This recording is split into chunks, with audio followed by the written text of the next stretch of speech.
What is going on, everybody? Is episode 770 of Pop Culture Crisis. My name is Brett. On this Friday afternoon, I am here with my co-host.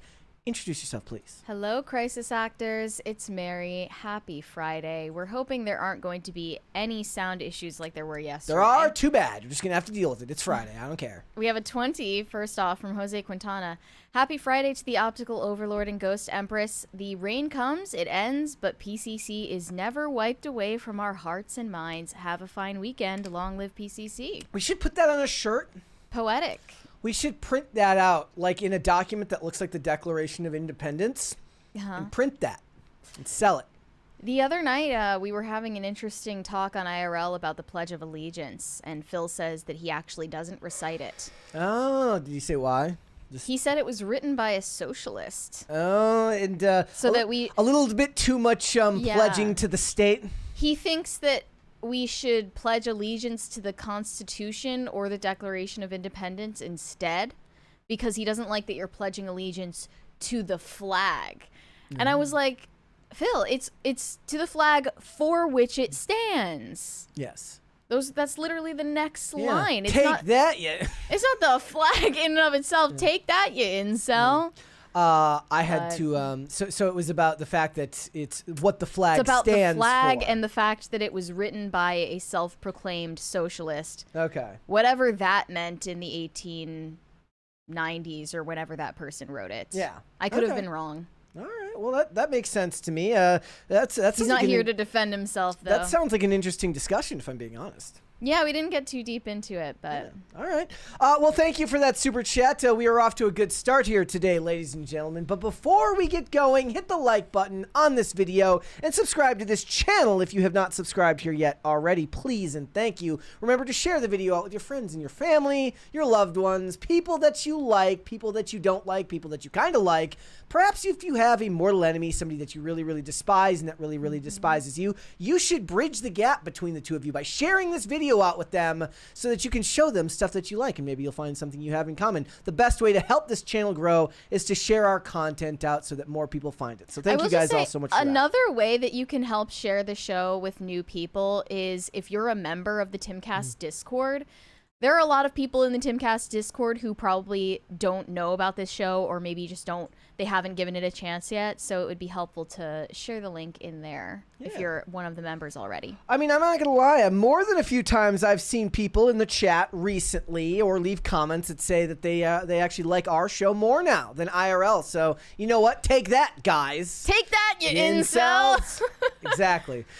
So we got a bunch of stuff to get into. First things first, if you don't know what Emilia Perez is, it's a movie that came out from Netflix this year. It stars a trans actor named Karla Sofia Gascon, who is in the middle of one of the fastest cancellation speed runs that I have ever seen. Yeah. This movie was nominated for 13 Oscars, and Karla, I keep wanting to say Sophia. Karla's performance has been heralded as something groundbreaking, but the problem is they dug up her tweets, and the tweets are not good.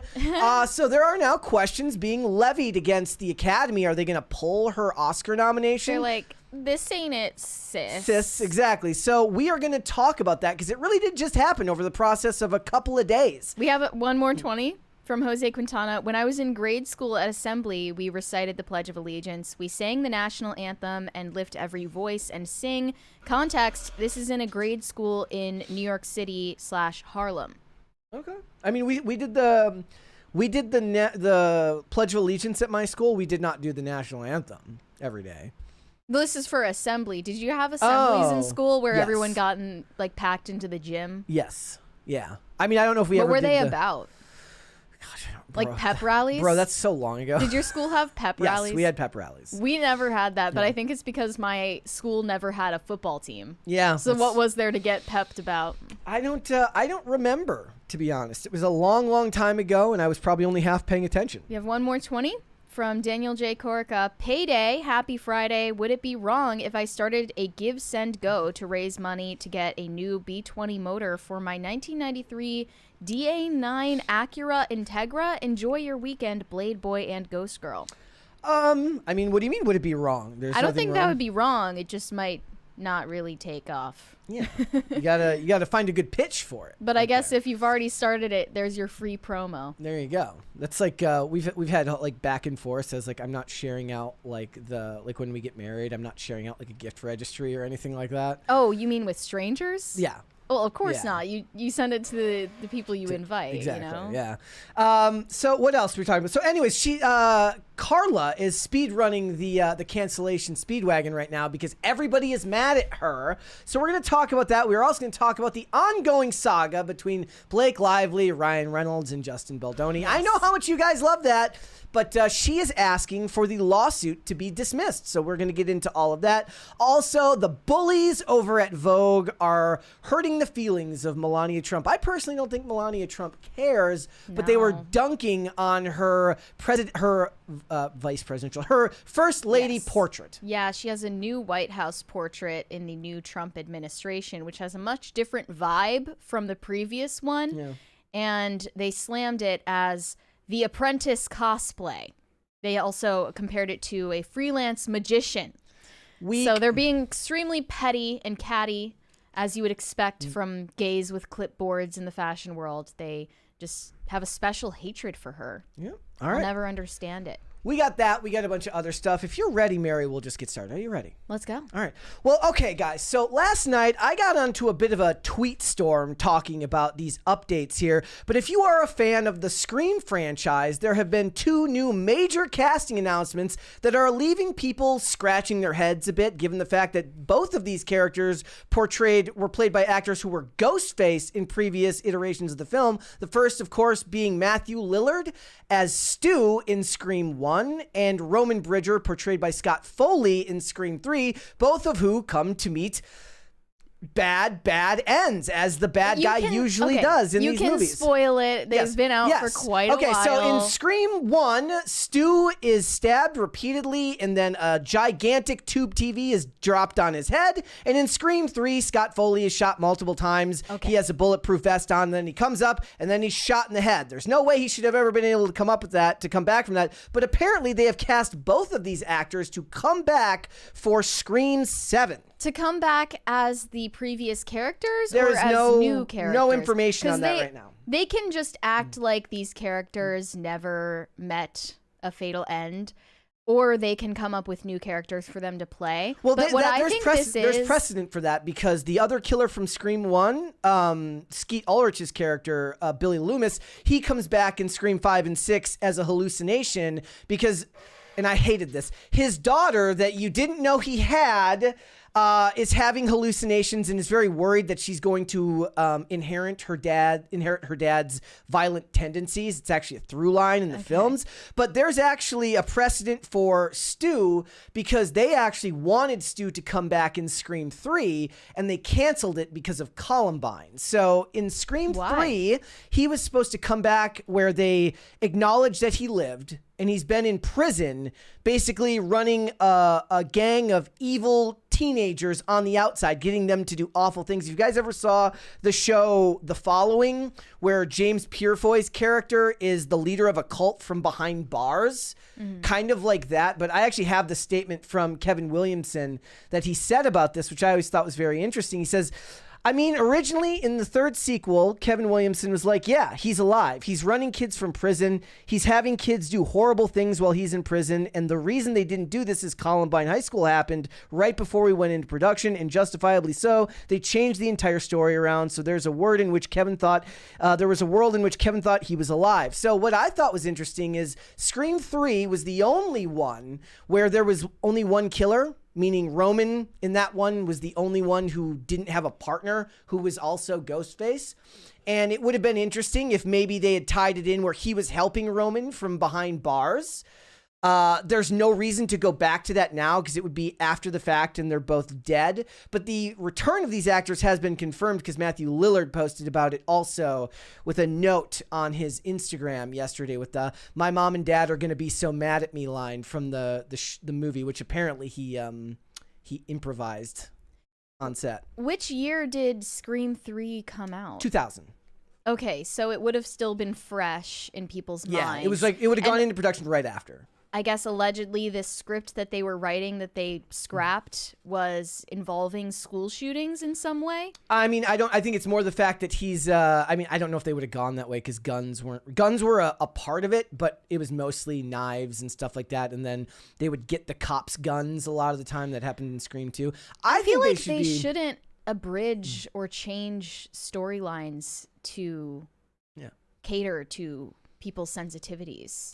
Yeah, I mean, in 2000, it was a bit different. The culture was very different back then, and you would have different thought in a way you wouldn't think they would do that. Columbine was a very, very severe pressure point in American culture at that time. A lot of things changed. I was in a Columbine. diaper, so I didn't. A lot of things changed because of Columbine. I find it interesting because the other reason why it's kind of rough for me. Look.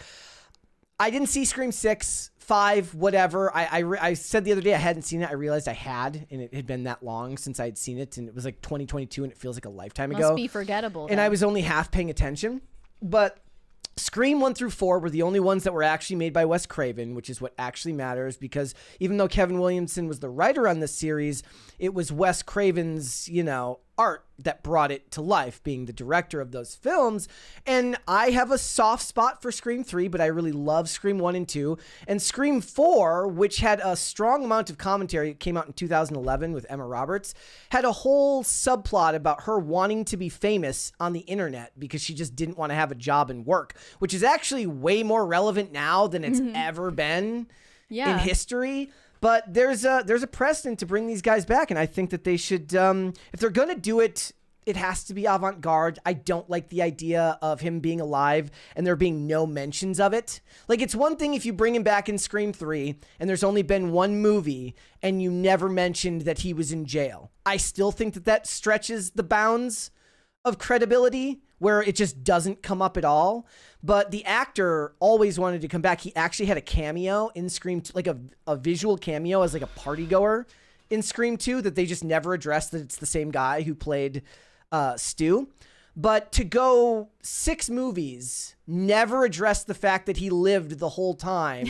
And I understand that there's a large cult following for this fan theory online in horror circles that really want to see them do that. But I think they'll probably have to do something more avant-garde, similar to Hallucinations with Billy. We have a 20 from IC All.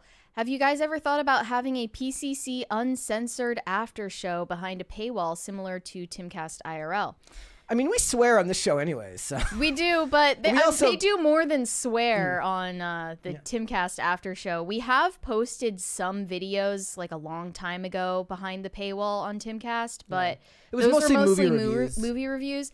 We might make that a thing. Maybe we'll do that like once a month or something. Yeah, we could do that. So, look, I don't think this is a horrible idea. If I had to say, I'd say Scream 1 was great. Scream 2 was great for me because I saw it at a time in my formative years. I think I was like 11 years old when it came out. So I just loved watching movies that I wasn't probably supposed to be watching at that time. Soft spot for Scream 3. I think Scream 4 had a lot of good ideas behind it. Bringing these actors back is also a bit of a distraction because they're still mad about the fact that Melissa Barrera was fired. Spyglass fired her. This is why I think that their decision is fan service. The decision is transparently fan service, or at least what they think to be fan service. Well, in like a way to reconcile with the people who are mad at the studio for what they did. They fired Melissa Barrera because she was making posts about Palestine on Instagram. And then in response to Melissa Barrera's firing, Jenna Ortega dropped out of the project as well. Although some people say that was a scheduling conflict, I find that hard to believe. I mean, with Jenna Ortega, I think it's literally she's just, she doesn't need them anymore and doesn't want the headache of the... But I think that she probably was making that decision in solidarity with Melissa Barrera. So people were really mad about that, and I think they're trying to find a way to rebuild some goodwill with the fan base doing this. So they are bringing back Neve Campbell, who wasn't in the last one. And they Even after she made that huge stink about not getting paid enough. Well, no, so the thing was, she was the smart one here. One of the things that always happens whenever women Sorry, ladies, but whenever women come out and complain about not making the same amount of money as men in their movies and their television shows, most people with half a brain say, look, you have to be very, very willing to walk away if you don't think that you're making what you're worth. And if anybody's capable of doing that, it's her. But the thing is, she walked away in Scream 6 and the movie still did fine, but they lost Melissa Barrera and Jenna Ortega. And she's like, cha-ching, I'm sure. Her agent probably went to them and they're like, so... how the turntables. So you're still going to make that movie, right? Like, I'm guessing that you're going to need... Nev back. And to do that, they're going to have to pay her what she's worth. And she came back to the franchise. So they've got her, they've got Courtney Cox back. Bringing a bunch of legacy characters does have precedent, and I think it could be a lot of fun. I might actually care about checking this one out. I do see the legitimacy in choosing to try and pass these characters or these movies on to new actors, because it supposedly can keep the franchise fresh, but I just have old guy bias, and I would rather see the ones who actually were part of the original franchise. Yeah, but it's going to die eventually, like any franchise. It has an expiration date. Yep. So I don't know. She is about 50 by now, but she's still running. Like, imagine, I still love the theory early on that she would end up being Ghostface eventually, because how many times can like 7 or 8 different serial killers come after you before you actually lose your marbles and become the bad guy, right? They should also be bringing back Patrick Dempsey as Detective Kincaid from Scream 3, which they never really resolved after that. And they should probably bring Billy Loomis back as well in this one. If they brought him back for 5 and 6, they should bring him back for this. There's also more precedent for that, for bringing them back as living characters, because they did bring back Kirby in Scream 6 when she supposedly died in Scream 4. That's Hayden Panettiere's character. She was a fan favorite, and then they brought her back. So look, she's kind of lost her marbles in real life. Yeah, well, there you have it. So I would like to know what you guys like. I saw somebody in the comments already said only Scream 1 was good. I disagree. I don't think that is true. I think that it's very hard to recapture the meta humor magic that the first one had, because the meta commentary that it was making on slashers and horror movies in general was so groundbreaking for the time being. But again, Scream 2 didn't just focus on the meta humor aspect of it. It was about Sydney's trauma after what happened in the first film. The third one didn't have a lot to work with, given the restrictions that came about with the change in the culture because of Columbine. But even addressing, the idea of horror in Hollywood, which is still meta of itself, was good. Maybe they'll bring Liev Schreiber back in this one. So, I still like Scream 2, but maybe that's just my bias. So I would like to know what people in the comments are thinking. I'll be checking it out throughout the show if they like the idea of bringing them back. But I don't like the idea of bringing them back as living people. I think that they have to be brought back in some type of avant-garde manner. There we go. Thank you for the first crisis party. I put on this mic.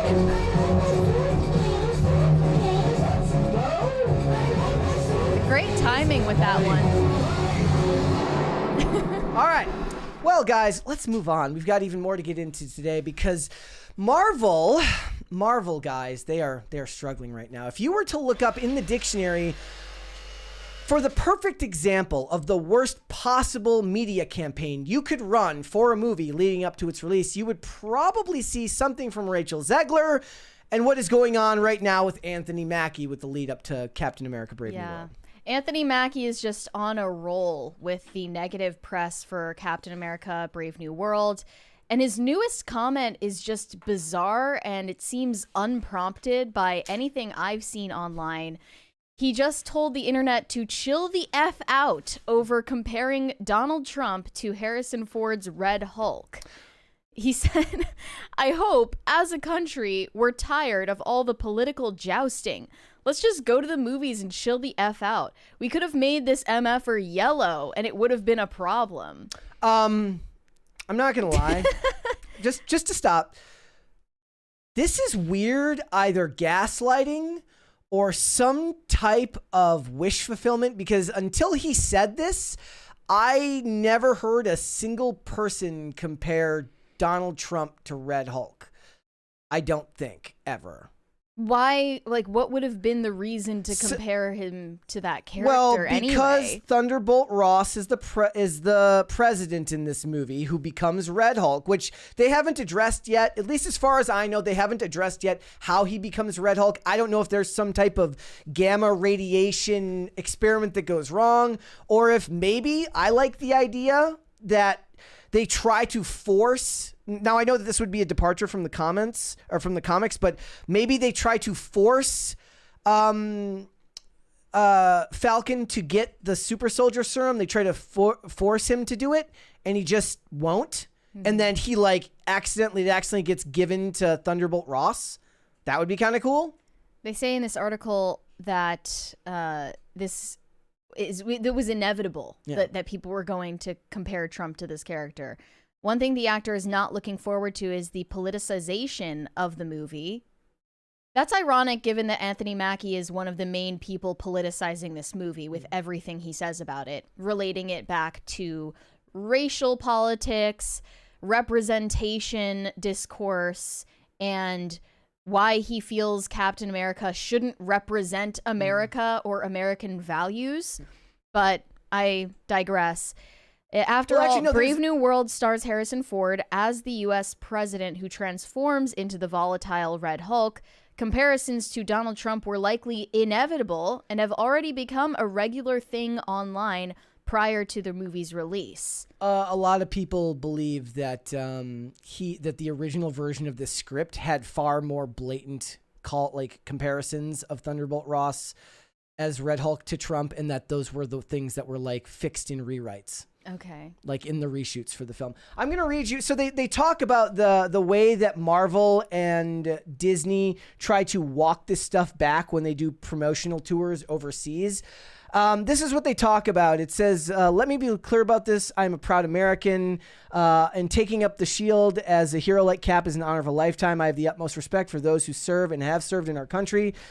Cap has universal characteristics that people all over the world can relate to, which is quite likely precisely how Mackie originally meant it. The MCU's previous Cap said something similar while promoting Captain America in 2011. His quote was, "I am not trying to get too lost in the America side of it. This isn't a flag-waving movie. He should just be called Captain Good." We already made fun of that. The sentiment is almost certainly part of Disney Marvel's infamous media training for the 85-year-old character. Emphasize Cap's positive universal qualities, not his specific Americaness, which comes with potentially jingoistic associations, particularly when promoting the movie across the overseas, which of course it was going on over in Italy when this was happening. Mm-hmm. Yeah, I don't really understand why he felt the need to comment on it, though.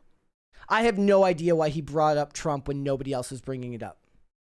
Well, in the Esquire interview where this comes from, they're getting him to comment on politics. They're getting him to comment on his own public perception in the media. Mm. And another thing they addressed was the fact that Anthony Mackie has a reputation for being stuck up and rude. Very mad he hasn't won an Oscar yet. He's also making comments about how he's been snubbed by the Oscars before, and that playing Captain America is gonna have to be his version of an Oscar.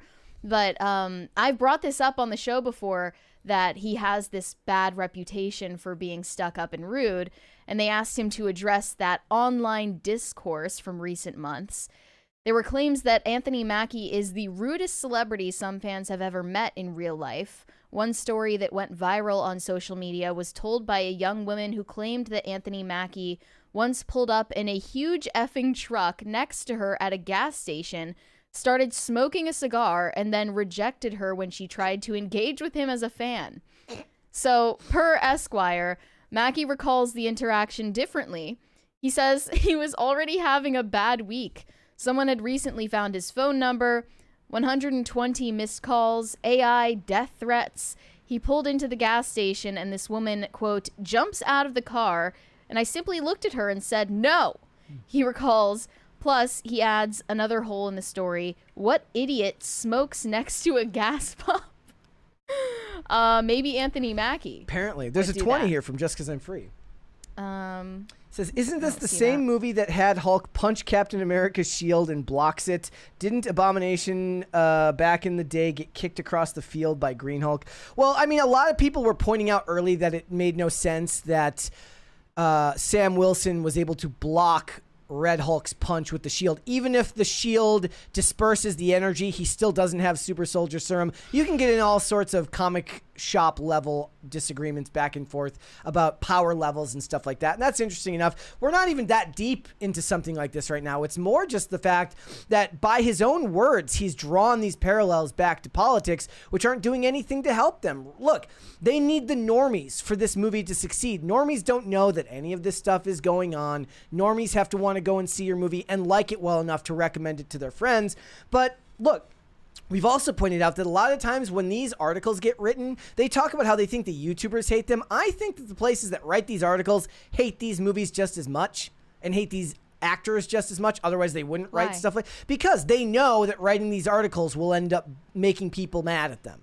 So this is from the Hollywood Reporter, where they keep comparing it. So it says, yet Brave New World nonetheless provides an easy target for those looking to read too much into things and use the film for metaphorical comparisons on both sides of the political spectrum. As Donald Trump hands out paradigm-shifting executive orders, Brave New World offers up Harrison Ford as the power-mad U.S. president who turns into Red Hulk, wreaking havoc on everything in sight. There's also an assassination attempt on Ford's character, which was removed from the film's trailer in July after the attempt on Trump's life. The film was originally titled New World Order, and you can imagine how the fun anti-globalist conspiracy crowd would have had fun with that one. You know what it makes me think of? Do you guys remember when Sound of Freedom was coming out and they called it QAnon tinged? Even though the movie had nothing to do with QAnon, which, by the way, I don't know, yesterday when we were talking about right-wing movies, that could be an example of perhaps a conservative movie that was actually quite good. I wish I had thought of it yesterday in the discussion. But the point being that the media hated these people. I love how it's just an anti-PDF file movie and it's a right-wing movie. Yeah. Like, that says it all, doesn't it? Well, it's like what they say. Kyle Rittenhouse shoots 3 people in a crowd and at a left-wing mob, and one of them turns out to be a pedophile. One of them turns out to be in a, bad stuff. They also add here the race discourse as another reason why Brave New World is a target by the online right. They say another very ugly part of the Brave New World backlash is that Anthony Mackie's Sam Wilson promotion to Captain America is getting dubbed as a DEI move, particularly in the wake of Trump's anti-DEI rhetoric and his executive orders making DEI-related government hiring changes. This is despite Chris Evans's Steve Rogers having a fulfilling arc as Captain America and then passing the shield to a logical successor in Mackie's character, who then starred not as logical as Bucky. And it doesn't matter. I'm sorry, but it doesn't matter anyways, because the reason why it ends up becoming a focus of conversation at all is because they didn't just make a Sam Wilson Falcon movie. Marvel's handover felt considered, gradual, and earned, far more than it arguably needed to be for a comic book franchise that routinely makes sudden creative changes. Whether you appreciate Anthony Mackie's take on Cap or no, the man has been in the MCU since 2014 and has put in plenty of hours. He is. Look, guys, you hear me sing the praises of the YouTuber Greg Owens all the time. He did a great video yesterday on why he thinks this movie is going to fail and the problems they had with trying to develop a story arc for Sam Wilson, which they just didn't do. I recommend that after this episode today, you go and watch that video because it's unbelievably well done, and he is articulate in a way that I wish I could be, but I'm not, so that's not the point. The point here, guys, is that organic diversity is not something that gets criticized unless it is in the service of removing a character that was once one way and is now another way. Nobody criticizes the diversity of the Fast and the Furious movies. You can criticize those movies all you want for the slop, but it's an organically diverse movie and nobody cares that the actors look a certain way or they're of a certain race. But the second they started talking about making a women-only Fast and the Furious movie, people were like, no, that's bullshit. Nobody wants that because they can feel the agenda in it. So they also make mention of Snow White here in this article as another target for Disney, and they end with this conclusion that brilliantly makes an excuse for Disney, saying the best way for a company with enormous and intense fan engagement to handle controversy is to just assume that it will always be there. The best way to handle controversy is actually to avoid it altogether. Like, it's not inevitable that there will be these controversies. Wait, who should just they're saying that the studio needs to just assume controversies will happen no matter what. Okay. How about instead of that, you just keep your talent on a leash and tell them to stop making political statements? The crazy thing is he's like, look, I wish I could tell you about all the stuff that happens in the movie, but it's so good, you're just going to have to wait and see it in theaters. Like, wait until you get the first interaction. Wait until Sam Wilson meets Ross in the Oval Office. It's amazing. You know, he's talent under contract, obviously, to play this character, but he's also talent under contract to sell the movie. That's another part of his job as the actor. Yeah. So I don't see why they can't just script his interviews, too. At this point, it's just gotten to such an extreme where talent are allowed to wreck the promotion for their movies constantly. Well, I liked what they said from the, like, what they were saying. This was kind of what my tweet was about the other day when I talked about here, where they said they try to soften the language for these overseas interviews. And I said, the fact of the matter is, you're walking a tightrope, and it's almost unwinnable. Anything can be pulled out of context. But the problem is, all he had to say in that moment, when he made that initial statement to about being Cap, before he, the one he initially made about not focusing on the America part. Now, I know that this is Monday Morning Quarterback. He says, look, I am an absolutely proud American. And then you have to mention the part that says, like, but America isn't the only focus of this movie. Cap has universal traits. Now, you're still going to get some people that are going to clip from before you said that. But anybody who's acting in good faith and gets the whole comment there should at least be able to gather that you tried to address the fact. But otherwise, how about you just actually go rah rah America while in Italy? Who cares? We have a big super chat from Just 'Cause I'm Free. So basically, a black man with no super soldier serum or superpowers is able to block a punch from Hulk, while other people with superpowers get wrecked by Hulk.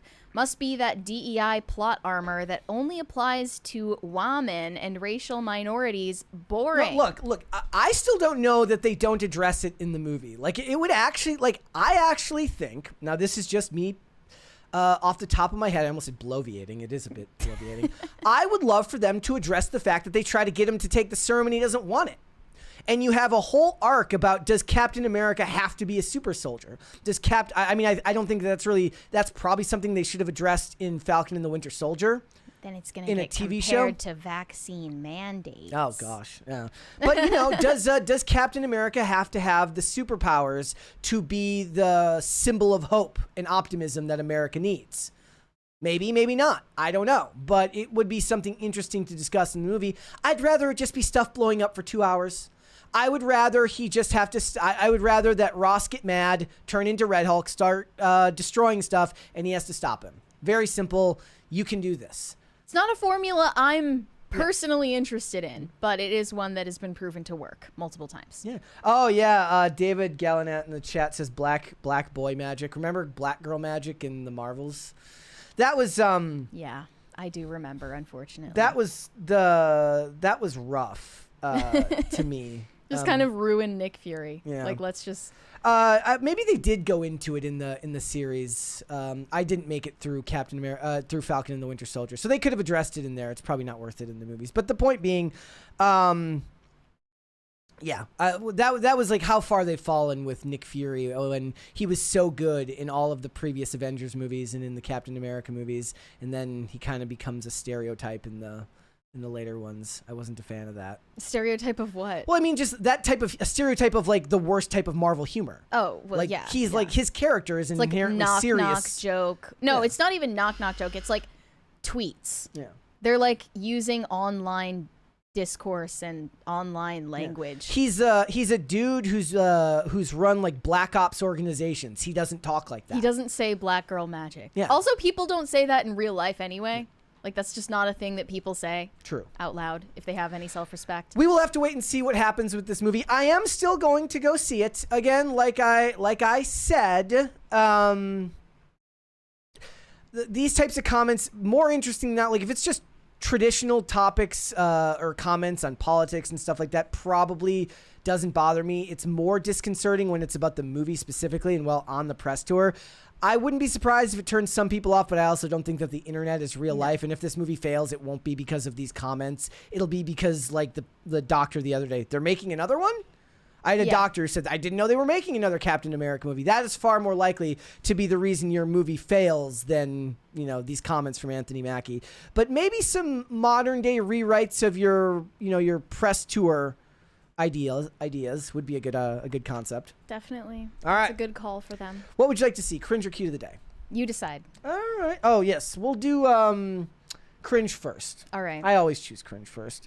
Do you want to tell everybody what we're about to watch? This is from one of those Genius interviews where they get the artist to sing their song a cappella, and it usually doesn't go well. I know you're a huge fan of cringy musical performances, so well, I no, thought because this there's would no be audience perfect. here, so it doesn't bother me. Oh, okay. Well, you have to just visualize in your head. There's a whole production crew on the other side of the camera that have to watch this in person. Okay. And imagine how they feel. I'm glad I checked this beforehand because it was so loud I had to turn the volume down to like halfway. That's kind of the appeal of it, though. Don't take these beautiful things that I've got. Please stay.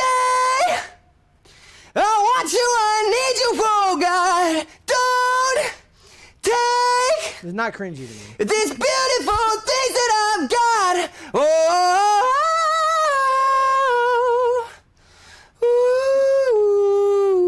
ooh, please don't take.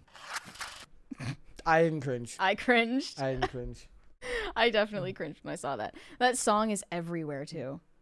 Yes, Like, it you're is. going to hear that in TJ Maxx. It became a TikTok.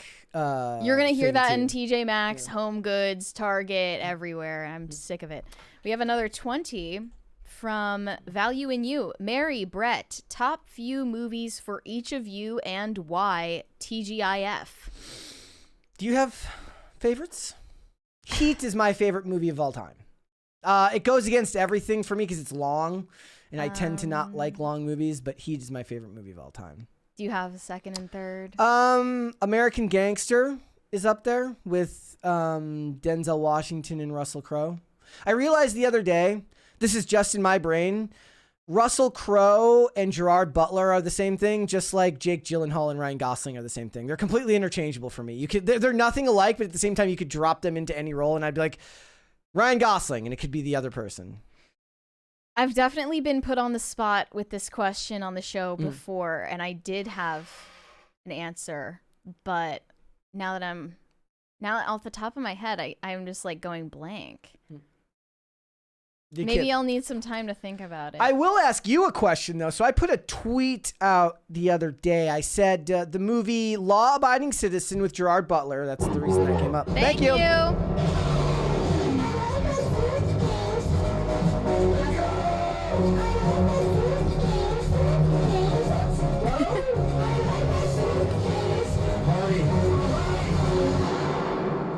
You were saying? I asked you guys, are the movies Safe House with Ryan Reynolds and the movie Law Abiding Citizen? It was Safe House with Ryan Reynolds and Denzel Washington, and Law Abiding Citizen with Gerard Butler and Jamie Foxx.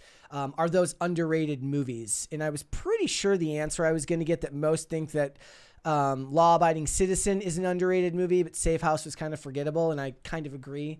But they were both good movies to me. I have a list of movies in my notes app that I like because I always forget when I'm put on the spot like this. I wrote down Devil. Okay. The Village. Okay. Silence. Okay.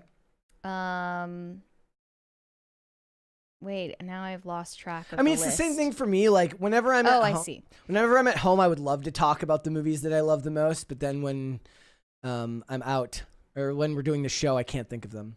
Signs. It's kind of a random amalgamation of genres here. I put About a Boy. What else? Limitless. The Social Network.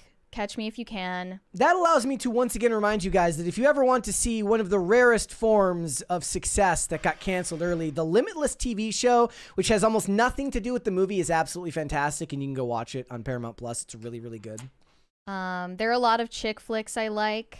Bridget Jones, The Devil Wears Prada, She's the Man, things like that. A lot of period movies like Sense and Sensibility, Gone with the Wind.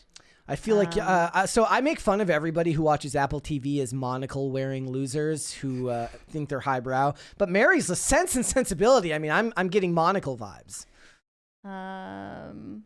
Snow White and the Huntsman is on here. Death at a Funeral, really good British black comedy. Some others like, I don't know, random things like 21 Jump Street. So I Married an Axe Murderer. Okay. Marie Antoinette by Sofia Coppola. Heathers. Interview with a Vampire. Okay. Yeah, there are a lot, but that's not just 3. She doesn't hate everything. That's not just 3. I couldn't really rank it in a list like that. None of those are ranked. It's just random things that I liked. All right, let's go to Cute of the Day then, ladies and gentlemen. Let's show 2 today, just because feeling friendly feeling today. generous. Feeling generous today. This one's from Candace. It says, "My pretty mitty kitty." I love the blue eyes. I love when cats have blue eyes. Yeah, so cute. That's a very cute cat. Let's do one more here. This one is from Aereo. It says, "Sheriff John is back with Deputy Daisy. They have many standoffs to determine who gets the beloved shelf." Oh. I think I have those same shelves. Bold. It's a bold pose right there. Oh. I love the stairs too. Yeah. Oh, Very they always cute. sit so funny. So what usually happens is me and Olivia will send each other pictures of Toast sitting in weird positions because Toast never sits in just a traditional. She never learned proper etiquette. The only time she sits traditionally is if she's giving you the creepy stare. She'll just stare at you for hours on end, even if you're not paying attention. Anytime she's not staring at you, she's sitting in an unbelievably uncomfortable looking pose. Yeah, it's the best. All right, let's go ahead and get started then. Earlier this month, we talked about the very first Academy Award nomination for an openly transgender actor named Karla Sofia Gascon. And Karla starred in Netflix's Emilia, Perez. It's described here as a film centered on Emilia, a fearsome cartel leader who enlists Rita, a lawyer, to help fake her death so that Emilia can live authentically as her true self. This is a huge Oscar bait movie because it's mainly centered around trans representation. And I think that it was more of an insult that they nominated this person for lead actress rather than something gender neutral. But I digress. That Oscar campaign is now in jeopardy because Karla Sofia Gascon's past problematic tweets have mysteriously resurfaced online. There was a thread posted by journalist Sarah Hagee showing a lot of posts from between 2020 and 2022 regarding controversial views on Muslims, George Floyd, and, ironically, diversity at the Oscars. It's so weird. It's actually, if you try to create a parody of everything they don't like, it somehow fit that parody to a T. So I'm just going to go through the examples that they listed here. And by the way, they might be poorly translated because they were originally posted in Spanish. But here's one from 2020. "I'm sorry, is it just my impression, or are there more Muslims in Spain?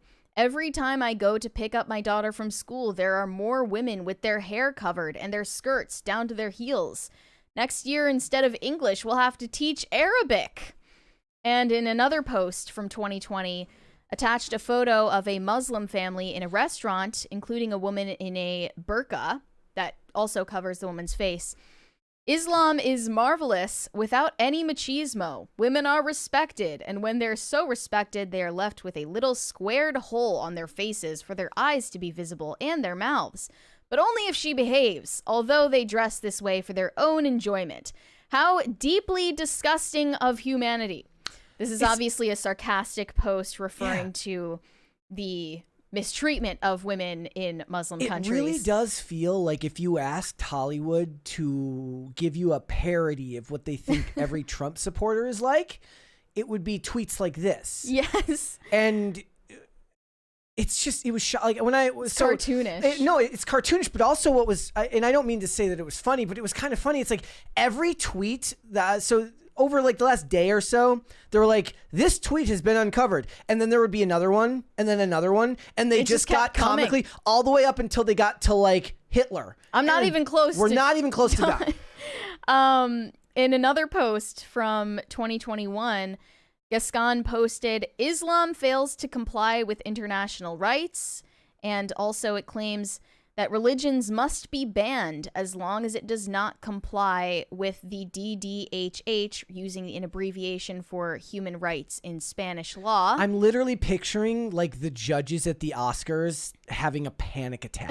As They they're seeing all probably this. are. Like they're thinking right now of all the video packages they have to edit to change. In another post from 2021, Gascon writes, I am so sick of so much of this shit, of Islam, of Christianity, of Catholicism, and all the effing beliefs of morons that violate human rights. I mean, to be fair, Hollywood only really cares that they're insulting Islam there. They wouldn't care if she was insulting Christianity. Right, exactly. If it were just a post about hating on Catholicism, no They one would actually care. That would have been great for them. Yeah, they would have celebrated that. Yeah. But aside from posts about Islam, Gascon posted a long thread about George Floyd. It's just days after he was killed by a police officer. And to be like, this actor doesn't live in America. No. So it is always weird how, you know, we are like U.S. politics I are know. center stage. I know it's always funny when course. people like dunk on America. It's like, you don't even care about your own politics. That doesn't prove this country's superiority. I don't know what does. So here was this post. I really think that very few people ever cared about George Floyd, a drug addict swindler, but his death has served to once again demonstrate that there are people who still consider black people to be monkeys without rights and consider policemen to be assassins. They are all wrong. And in a follow-up, Gascon added, too many things to reflect on regarding the behavior of our species every time an event occurs. Perhaps it is no longer a question of racism, but of social classes that feel threatened by each other. Maybe that's the only real difference. So this was attempting to inspire some nuance in the debate about police brutality and racism in the U.S. I see that, of course, this tweet isn't saying that Gascon considers black people to be monkeys without rights. That's a commentary on, I guess, the racists in the U.S. Yeah. So people are kind of taking this tweet and running with it to misinterpret. But regardless, you're not allowed to have a nuanced opinion about George Floyd in Hollywood. You're not allowed to say that. What this proves is the absolutely addictive nature of having opinions on these types of things, because anybody with half a brain and hope for a career knows to stay away from this stuff. Like, not that you can't have the opinions, but the fact of the matter is, much like with what Anthony Mackie is going through, when you say the wrong thing, it backfires on you. Like, would you feel any different now? Think about like a year, 4 years have gone by. Did you really benefit? Was there some type of a major catharsis from posting these opinions publicly? It's not to say that you can't share these opinions with your friends and family, but if you're desirous of being a professional with a front-facing image, camera ready, there's just some things you're going to have to give up. And one of those things that you might have to give up is that you're going to have to learn to not take the risk. That, or every time you do have a strong opinion on something very, very spicy, you better hope that you can walk the line perfectly every single time. And very, very few people can do that. Almost nobody can do that. Better to just not have an opinion at all if you're going to work in a field where it risks being punished. Well, I think that most of these tweets were posted before Gascon was even relatively popular or well known in the industry. And people are wondering, they're saying, look, it's just crazy to me. It's crazy that entertainers and public figures in the year 2025 don't know that their old tweets are searchable. Yeah. Like, this is just online literacy 101. If you're a public figure, you should keep really good watch of your social media presence. And it's fine if you have those opinions and you intend to share them with people, but if you don't want that to be dug up from your past, take stock. Hire a social media manager that is meant to erase your digital footprint. Take care of these things before it ends up being this huge controversy. The most ironic one, it's the most ironic and the most justified of all, that this trans actor is posting tweets about how there's so much forced diversity at the Oscars.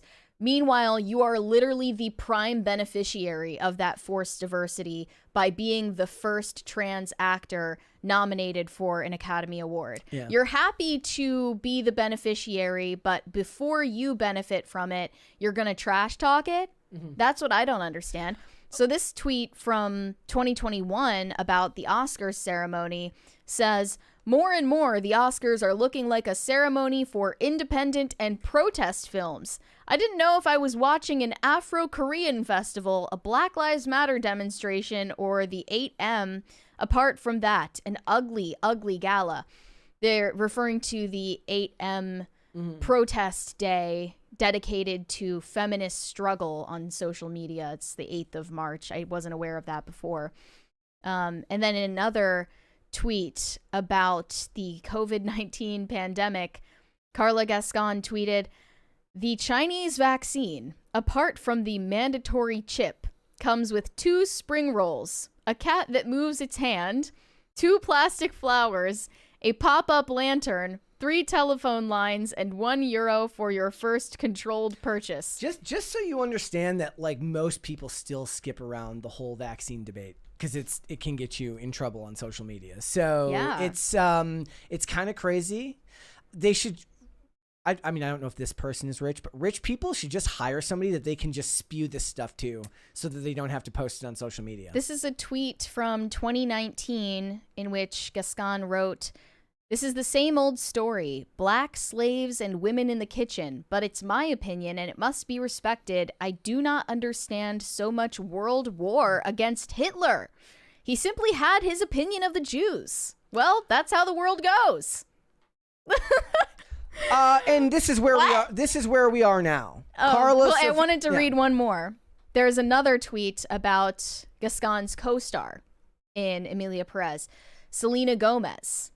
Karla wrote about Selena Gomez, "She's a rich rat who plays the poor bastard whenever she can and will never stop bothering her ex-boyfriend and his wife," referring to Justin and Hailey Bieber. You think she would have at least deleted that after she met her? I know, but it's like, if you want to work with these people, you can't really say shit like that. Yeah, and it's just common sense. And now it's gotten to the point, the backlash reached such a breaking point that Karla Gascon issued an apology on X prior to deactivating his account, saying, "I want to acknowledge the conversation around my past social media posts that have caused hurt. As someone in a marginalized community, I know this suffering all too well, and I am deeply sorry to those I have caused pain. All my life, I have fought for a better world. I believe light will always triumph over darkness." Then I saw a tweet that says, "You are literally the darkness." And then, promptly after apologizing, Gascon instead decides to deactivate his account, saying, "I'm sorry, but I can no longer allow this campaign of hate and misinformation to affect me and my family, so at their request, I am closing my X account." Is it really misinformation if all they're doing is reposting stuff you said? I guess the misinformation part comes from people intentionally misinterpreting the meaning of those opinions. Yeah. But aside from that, you're literally just, it's like, it would have taken anyone 5 seconds to find any of these posts. Like, it was only a matter of time before this happened. It's crazy because a lot of people, it would call into question the Hollywood oppression hierarchy, where usually trans sits higher up on the list than any of these things. Mm-hmm. So, you know, how the times have changed. Trans would sit higher on the oppression totem pole than race, you mean? Yeah, I think so. I do. So you think maybe these tweets aren't going to be the final word on... No, I think that's why it's weird, because it does seem to be the final word on it. We'll have to see. Honestly, I think it was the Hitler tweet that broke the camel's back. It's not just winning an Oscar that can really be a boon for your career. An Oscar nomination in and of itself is a huge deal. To have someone refer to you as an Oscar-nominated actor or actress is a huge deal. And that's why I think possibly in response to this controversy, the Academy might rescind the nomination. Think so? That's a huge possibility. But now they're kind of turning the blame on studios for not vetting social media posts from their talent. Strictly speaking, the studios, and I'm not even saying, this isn't me saying that they that I agree with the practice, because I would rather they just like go, yeah, whatever, and just let people say what they want. But I'm a little bit of a masochist that way. From a purely business perspective, there should be somebody there, you know, if you're pushing like, hey, we're Netflix, we're progressive, we've got these progressive ideas. Maybe, especially when you're going to make movies like this, would be good to go through that person's tweets more even than like a normal movie. Like, I don't know if you need to go through Jamie Foxx and Cameron Diaz's tweets before their movie comes out, but maybe before the hyper progressive movie about a trans drug lord, you should go through and make sure that the person is incorruptible. It's just, if you're this trans actor, how can you be hating on protest movies? How can you really be hating on activist movies and Oscar bait movies? Yeah. When the movie that launched your career is one of those movies. Yeah. Like, nobody knew who this person was before Emilia Perez.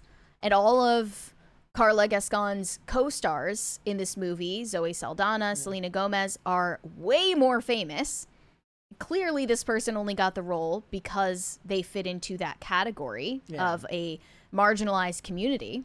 And so it wasn't a matter of you it being done be such for... a blatant hypocrite? And it wasn't something that was done later for clout. It was transition was in 2015, so it's not like this. This isn't a new thing. No, it's not. Yeah, they pointed out that this is really Netflix's fault. In an unexpected turn of events, Netflix did not vet Gascon's social media history in advance to casting her in Emilia Perez, nor, it seems, had anyone else associated with the film or the actor, a decision that represents a critical lapse for a major Oscar campaign. So is there like somebody that's hired these companies whose job it is to just go into their page, hit the little circle button, and like search their name, and then just search like Hitler? Yeah, is this a full-time job now? Yeah. Like, I'll sign up. I'll happily do that. I will be the janitor for anyone's social media presence. One anonymous campaign guru said, "We all make mistakes, omissions, but when you know you have a loose cannon like her, you don't take your eye off the ball, especially since anyone in that position can take an entire campaign down with it." That could ruin Oscar nominations not only for the actor, but for the movie as a whole. They've gotten 13 nominations. A record. And as a result of this social media blow up, that could totally get tanked. Yeah. Yeah, it's there's no going back on it now. There's people re-editing video packages right now, kind of like WWE after so in WWE after Chris Benoit's death, they did a tribute show to him before it was discovered that he murdered his wife and child. So then they had to furiously go back through and start editing him out of all the material because you can't celebrate that. There's somebody right now whose job it is to re-edit a bunch of video packages to put as little focus on Emilia Perez as possible. Kind of like when they did the trailers for Death on the Nile, and even though the, spoiler alert, the bad guy in the movie was literally played by Armie Hammer, he was in like one scene in the trailer, and his name was moved to like last person in the credits, because at that time everybody thought Armie Hammer was a cannibal. Right. Well, I mean, he did kind of admit to it, but he admitted to weird sex stuff. Yeah. That's what he admitted to. If again, admitting he to drinks weird blood. admitting to weird sex stuff in Hollywood is a prerequisite. I don't understand, but that's just me. They say the price of vetting a nominee's social media history and scrubbing offensive posts is minuscule compared to the cost of courting Oscar voters through tastemaker screenings, for your consideration ads, and lavish parties, which can cost upwards of $30 million, say sources familiar with campaign spending. The cost of vetting, by contrast, runs anywhere from $5,000 to $20,000, depending on how prolific a contender is on social media. Yeah. Pay me $5,000 to $20,000. I will happily take control of this person's Twitter account. Like, that's free money, in my opinion. Yeah. But it's all pay to play anyway, which is basically what they admitted. You can spend millions of dollars for Oscar wins. Yeah. Yeah. People say that these award shows are irrelevant, but clearly people in the industry Look really at Anthony care Mackie. about it. It still bothers Anthony Mackie that he hasn't won an Oscar yet. Yeah, they kind of stew on that for years. So huge misstep, a huge oversight on everyone's part. I agree. All right, let's do some super chats. Shane H. Wilder said, "Happy Friday, Brett and Mary. Can we stop with it taking years to do a new season of a show? The Recruit Season 2 just dropped. It was greenlit in 2022. It's time to give up. It's time to admit that 22 episodes every 9 months is what works. Stop doing 2 years between shows. I understand that it'll have to be returned to commercials, but it's time to just accept that modernity has failed. Embrace tradition. Every show should be 22 episodes. Every show should have 10 bottle episode fillers that don't matter. I don't care what you say. All of them. But then it's not art. I'm through episode 9 of High Potential, and I'm like, inject this shit into my veins. I will take 30 episodes of this shit. Okay? Make 30 episodes of it. I don't care. Just do it and stop with this 10 years between shows. Yeah, like I'm episodes. thinking about the new season of Wednesday. And Yeah, the trailer they just put came out out. the first trailer. She's talking. for it. Her voice is like this now because she's She's been like smoking too many cigarettes.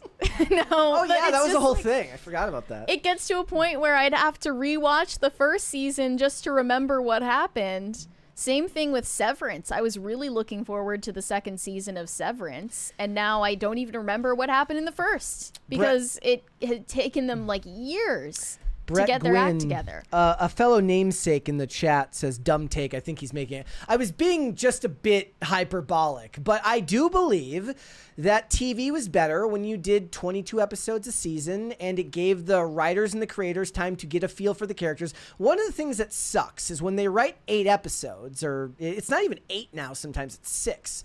Right? First of all, they're like an hour and 20 minutes long because none of you know how to edit. None of you know how to cut down for time.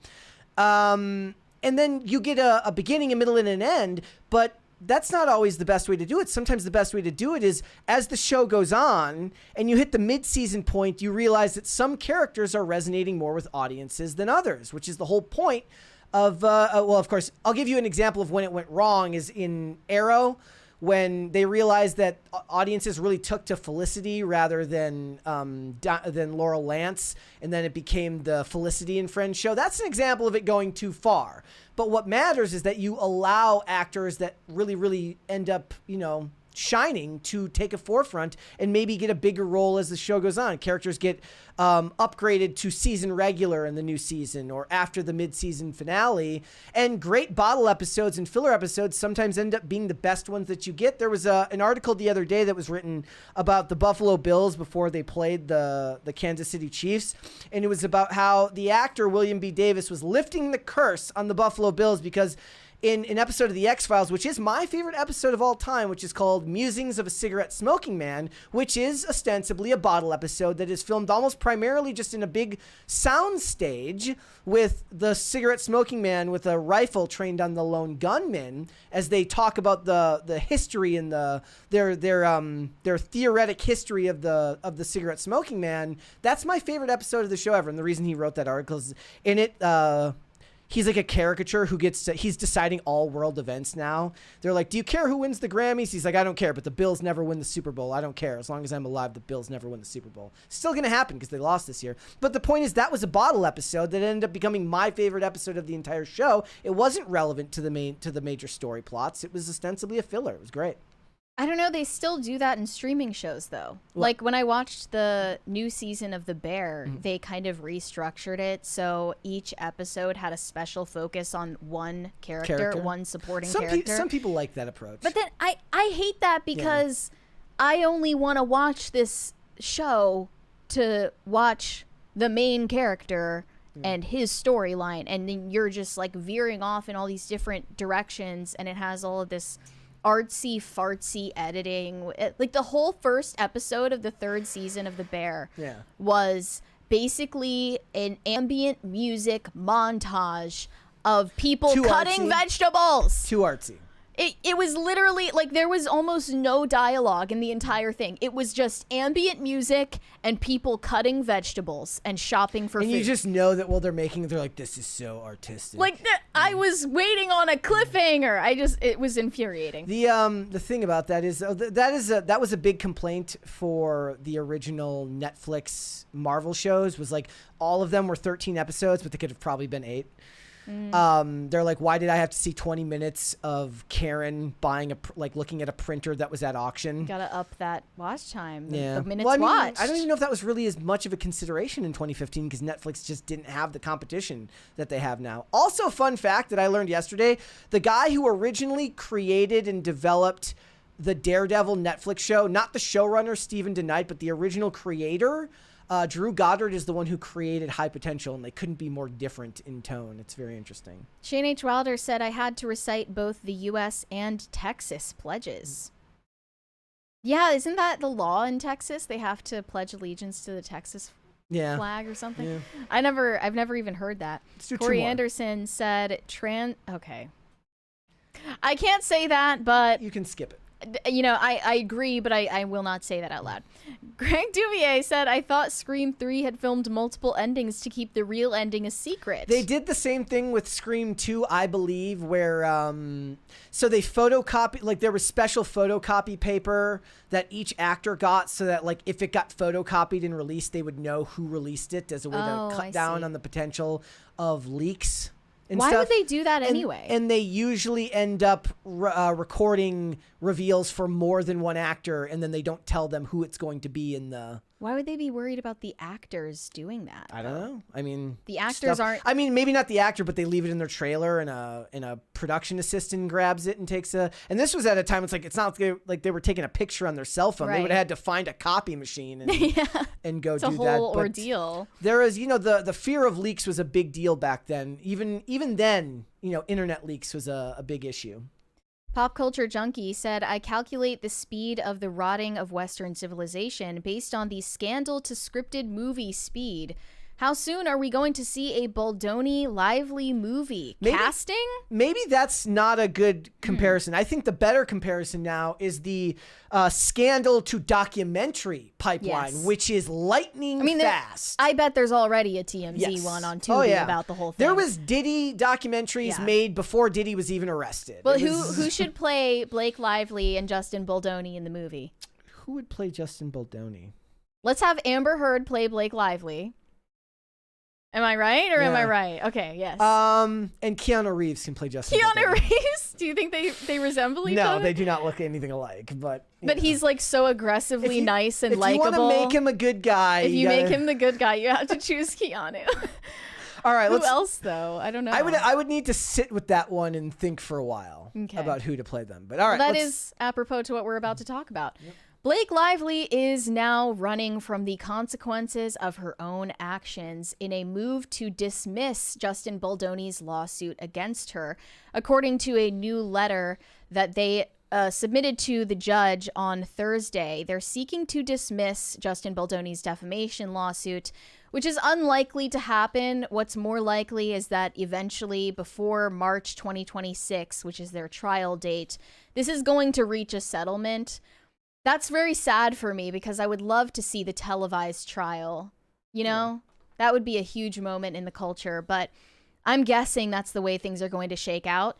And it sounds like the attorneys on both sides of this battle want to collapse both Blake Lively's sexual harassment suit and Baldoni's defamation suit into one big court proceeding. It's like those apps that you can get now to tell you what streaming services you're subscribed to twice. Yeah. And another letter was also submitted by Leslie Sloan, the PR rep for Blake Lively and Ryan Reynolds.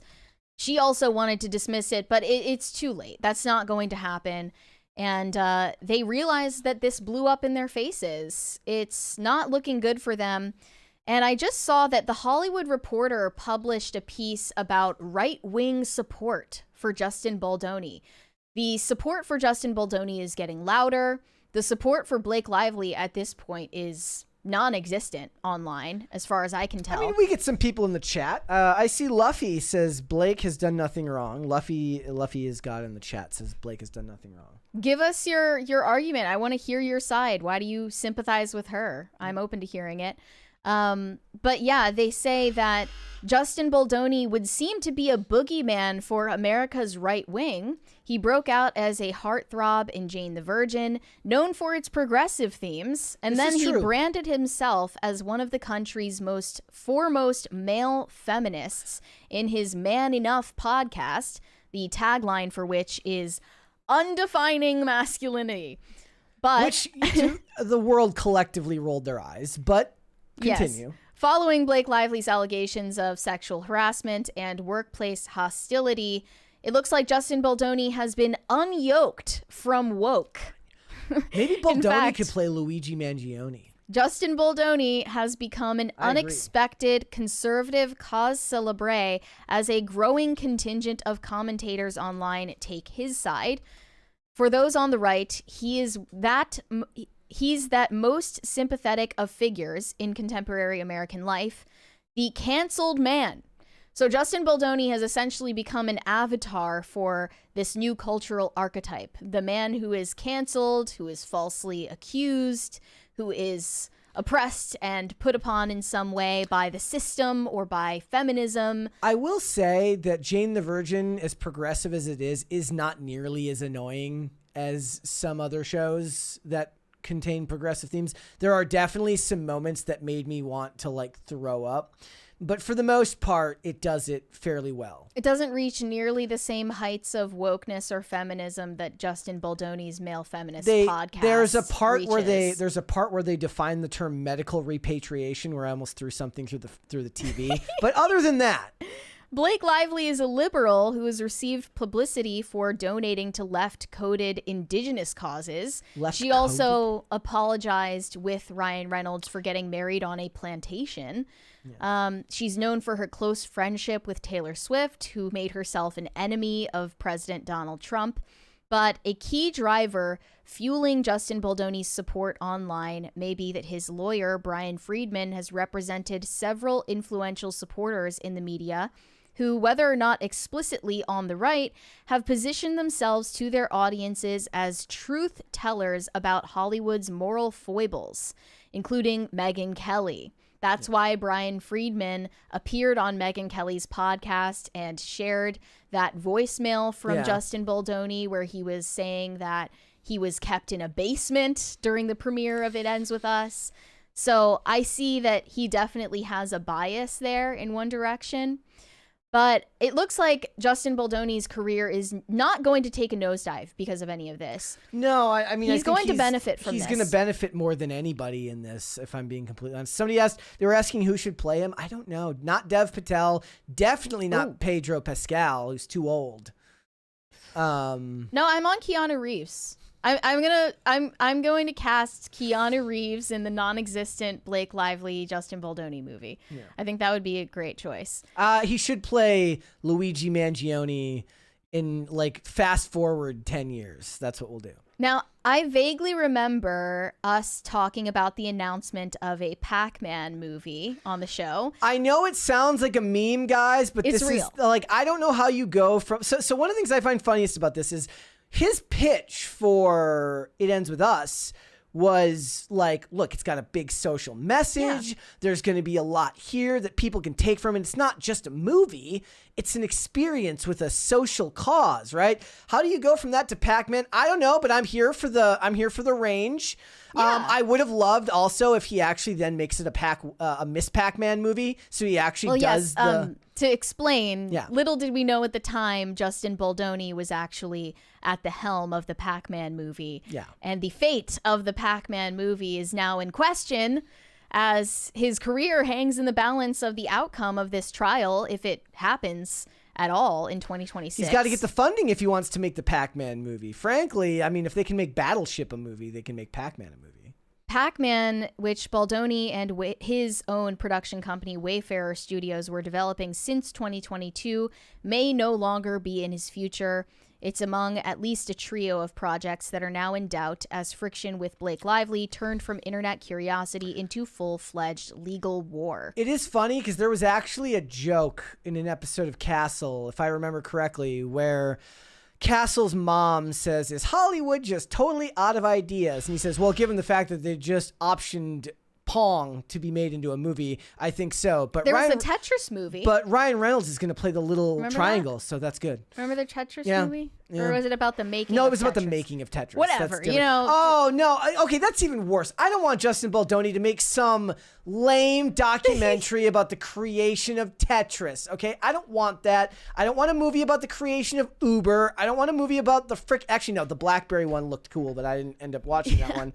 But I don't want that crap. I want a movie with Pac-Man, and then He's just getting he passes chased by the mantle ghosts. to Miss Pac-Man, and everybody gets mad because it's DEI Pac-Man. You know, Miss Pac-Man was unfairly objectified. Also, was it Miss or Mrs.? Yeah, that's a Mandela effect right there. I'm not sure. Was it MS or was it MRS? I don't know. Are they married? Or are they in an illegitimate know. relationship? I don't know. But yeah, things are not looking good for Blake Lively as her own supporters are now distancing themselves, including her own brother-in-law. Yeah. Back when this whole thing kicked off, Blake Lively's brother-in-law, Bart Johnson, actually spoke out in support of her. And he was getting into some heated back and forths with people online about the lawsuit, defending his sister-in-law. But now he's walked all of that back and made a statement to follow up, saying, anytime I've said anything unkind about someone, I've regretted it. Fortunately, that's almost never, and definitely not when I'm at my best. Regardless of if it's true or not, if it's my opinion, even if I'm trying to speak truth or stand up for someone, it's never good. Even in times where it might feel justified in doing the right thing, it makes no difference. There's a better way. It's below the standard I have for myself, and I regret it. I sincerely apologize to anyone I've hurt or let down by saying something that sounds mean, and I'll do better. If you follow me, you know you'll be hard-pressed to find more than one time I've criticized anyone on social media. It's not my jam. You can easily find a million times I've uplifted, supported, encouraged my family, friends, followers, and strangers. That's what I'm committed to and where I find my happiness. We all have flaws, and I'm definitely a work in progress and doing my best to grow and be better. Sending all my love to all of you. Even if you're working to grow and be better, you should never say it. So even her own family members are turning their backs on her at this point. Apparently they as said, her lies become more and more obvious. Apparently Miss Pac-Man. She's a Ms. She's a sister. It's Pac-Man's sister, apparently. I have no idea if that's real. I didn't fact check it, but somebody said that in the chat, so I'm just going to assume it's true. Mind-blowing. Yep. Okay. There's another rumor going around that Taylor Swift, a longtime friend of both Blake Lively One of and her Ryan dragons. Reynolds, one of Khaleesi's dragons. The rumor is that Taylor Swift is also distancing herself from Blake Lively in the wake of this controversy, as it's just not looking good for her. Fair weather Plus, friend. we all know that she's getting ready for the rigged Super Bowl Yeah, where she's the busy Chiefs are going to booked. win, and then Travis Kelce is going to propose after they win in the totally not real Super Bowl. So everything is rainbows and cupcakes for Taylor Swift in the meantime. Thank you. We should do a video on people saying that the Super Bowl is going to be rigged.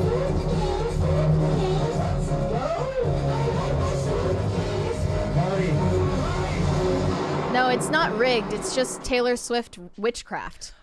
There you go. Confirmed. That's what it is. But yeah, the rumor, according to an insider, is that for the time being, Taylor Swift is taking a step back from Blake because she doesn't want to get tangled in this more than she already has, which is far more than she ever needed to be, maybe far more than she ever intended to be.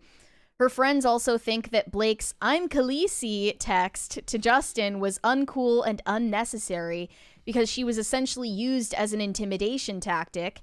She was referred to as some kind of pet or possession. Taylor shouldn't have been involved in this at all. She was only going over to visit Blake and Ryan with the understanding that the meeting would be over already. So they're referring to this infamous meeting that Blake Lively and Ryan Reynolds set up with Justin Baldoni at their penthouse. Yeah. And the purpose of the meeting was basically to use Ryan Reynolds and Taylor Swift to peer pressure Justin Baldoni into using Blake Lively's script rewrite for the notorious rooftop scene in the movie. Yeah. And that is allegedly what happened. Taylor Swift and Ryan Reynolds gang up on Justin Baldoni, and they're effusively praising Blake Lively and her talent at screenwriting in order to make Justin Baldoni feel cornered into taking her script rewrite and not using his own. So Taylor Swift is at fault for getting involved in the first place. Which never mattered because he was like, I love your idea. Right, yeah. He's like, I'm a male feminist. This is great. Let's collaborate. But the problem is, he said, I love your passion. Yeah. That was belittling to Blake Lively. He didn't say that he loved her rewrite. Okay, he said, I love your true. passion. He's basically giving you the equal to like, wow, that was a great try. Right, exactly. So like, that was a great effort. So she wasn't satisfied with his response because he didn't immediately kowtow to her demands. Yeah.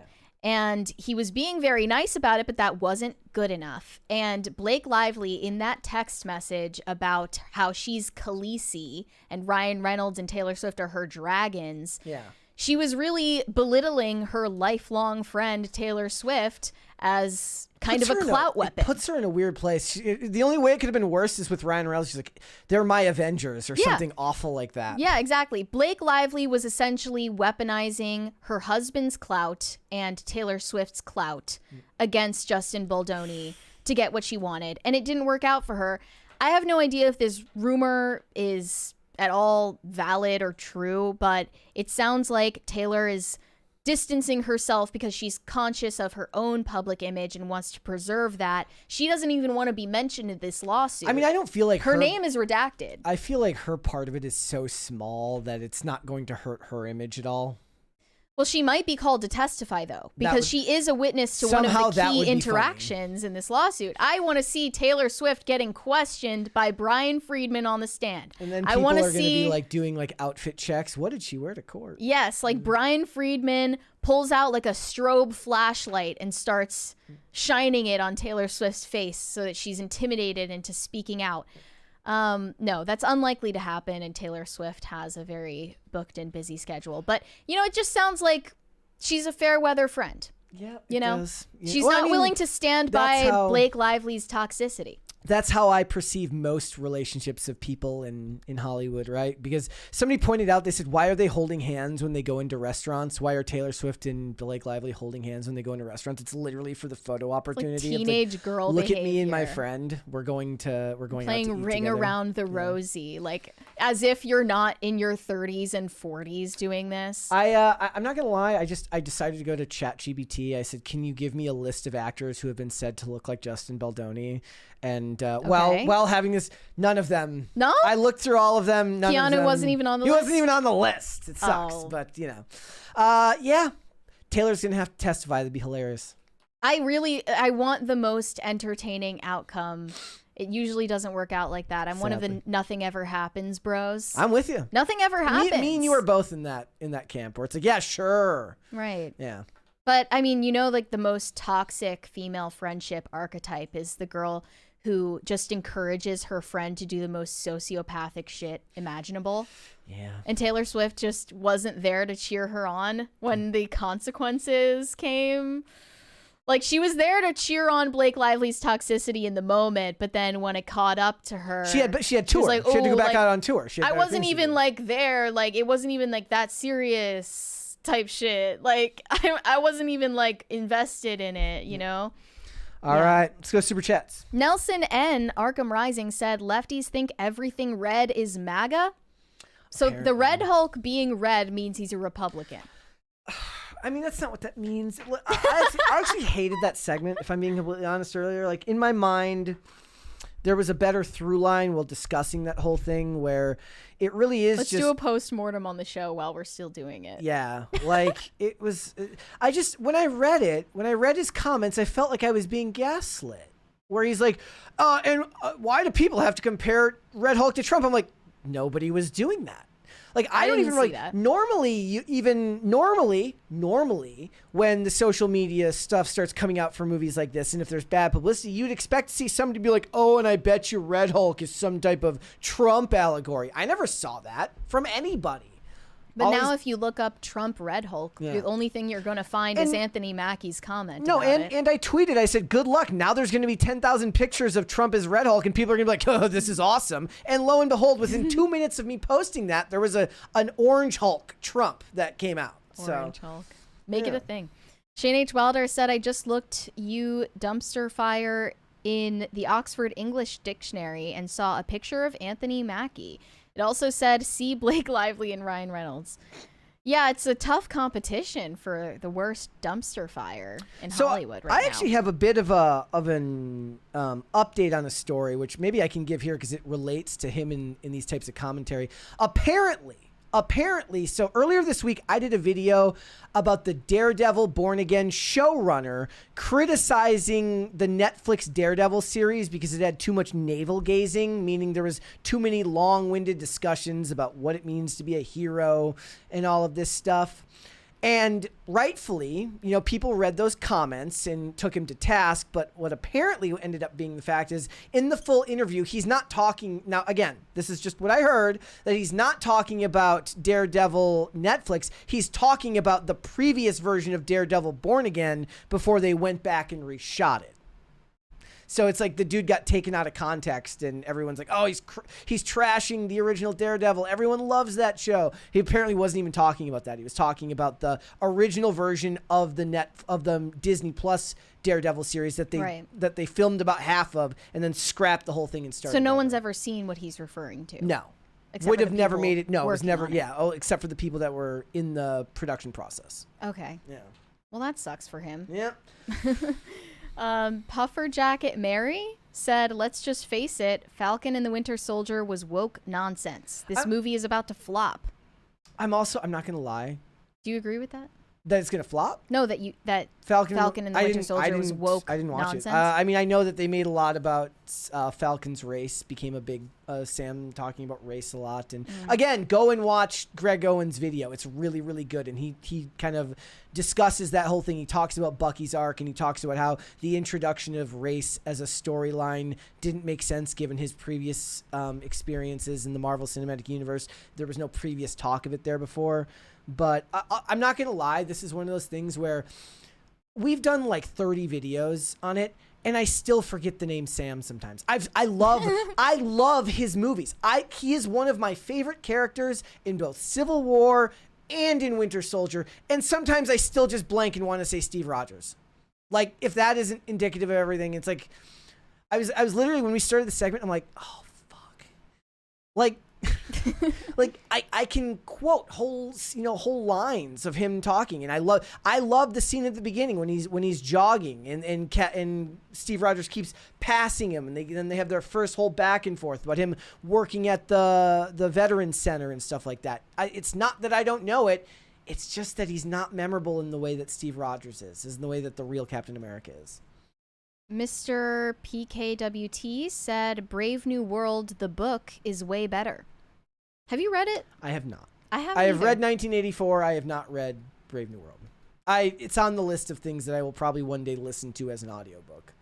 But I've at least looked into the context of the book and what the themes are, which a lot of people are still very relevant. I think I was with Seamus one time and he was talking about it, and I listened to him talk for like 10 minutes about it. Brian Bledsoe said, come on, Mary, I was expecting him to sound bad. Who? You know what? It's a matter of taste. The guy in the Cringe. Yeah, I didn't think he sounded like. It's kind I think of I'm like, just so sick of hearing his voice that I hate it now. It's also kind of like when you hear somebody doing the like recording in a recording studio, but they can hear it in their headphones, but they have a guy recording them in the booth that doesn't have access, that isn't hearing what's going on in the guy's headphones. It's just them singing. It's just thinking about the whole production crew staring at him from behind the camera is what does it for me. Let's do one more. Red Snow said, "You're telling me Butler and Crowe are different people?" You see, I screw up Gerard Butler and Russell Crowe all the time, and to this day, again, I'm just telling you guys, I don't know. I keep forgetting Sam Wilson's name, but again, I legitimately mix up Ryan Reynolds and Ryan. I regularly mix up Ryan Gosling and Jake Gyllenhaal all the time. Gerard Butler doesn't look like Russell Crowe. I'm saying they don't look alike, but as far as I'm concerned, they're the same person. Sorry, I don't make the rules. Okay. Let's do one more. Okay. Simon Ho said there's a lot of woke journalists who are going to ambush actors into pandering for woke narrative, and Anthony isn't smart enough not to fall for it. Well, yeah, like we can forgive them for being bombarded with questions that they don't want to answer, but some actors seem to want to lean into it. So, all right, let's hold off on the rest. It's well known at this point that the fashion world has a special hate boner for Melania Trump. And it's ironic because this used to be her stomping ground. Melania came from the fashion world as a supermodel before she became this politicized figure in the culture. But now that they have released her official White House portrait, people are comparing it to The Apprentice cosplay. In fact, Vogue published this piece mocking the way that she dressed and posed in the official portrait, saying Melania Trump cosplays The Apprentice in her official White House portrait. This is written by Vogue author Hannah Jackson. And I'm just going to read some of her catty language from this piece. She said, "The White House has unveiled First Lady Melania Trump's official portrait. The sober black and white photograph features Melania Trump with the Washington Monument towering over her shoulder, resting her fingers on a reflective black desk, staring down the camera as if to say, 'You're fired.' Indeed, Trump looked more like she was guest starring on an episode of The Apprentice than assuming the role of the First Lady of the United States. The choice to wear a tuxedo, as opposed to a blazer or blouse, made Trump look more like a freelance magician than a public servant.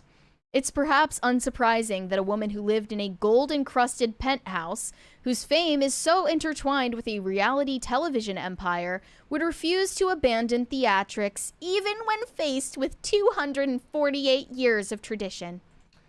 Okay. Yeah, well, the you look fashion like world this, is so. not exactly known for keeping with tradition. Yeah, that is, in the picture, that is Hannah Jackson, the author of this piece. Hold on. She's not exactly a fashion plate herself. There were some other examples posted of her in the replies here. If you can pull those up, Brett. Yeah, I'm looking for the specific one. Some really bad stuff. Yeah, this is the woman who is bullying Melania for her outfits. I don't really care, Margaret. I don't really care, Margaret. Hannah, whatever your name is. Now, attempting a no-nonsense businesswoman approach in her situationally inappropriate tuxedo, it seems that Melania Trump still struggles with her sartorial messaging. Melania's first White House portrait was in color, featuring her face airbrushed into oblivion, smiling with a hint of teeth and her arms crossed to display a massive diamond wedding ring. Someone sounds extremely jealous right now. This time, the Trumps are displaying wealth not through diamond rings, but through a coterie of tech CEOs who sat in the front row at the inauguration, whose combined net worth is over $1 trillion. It's just pathetic how they try to mock this woman when, I mean, really, They have a special hatred for Melania because she doesn't grovel for their approval and She doesn't praise. seem to care. She's indifferent. Like, the opposite of hate is not love. It's indifference. It's very Eastern European. She just doesn't seem to give a crap. They just hate to see a Slovenian ice queen winning. They do. In fact, during an interview with Fox and Friends back in December, they asked Melania if she would consider going on the cover of Vogue once again.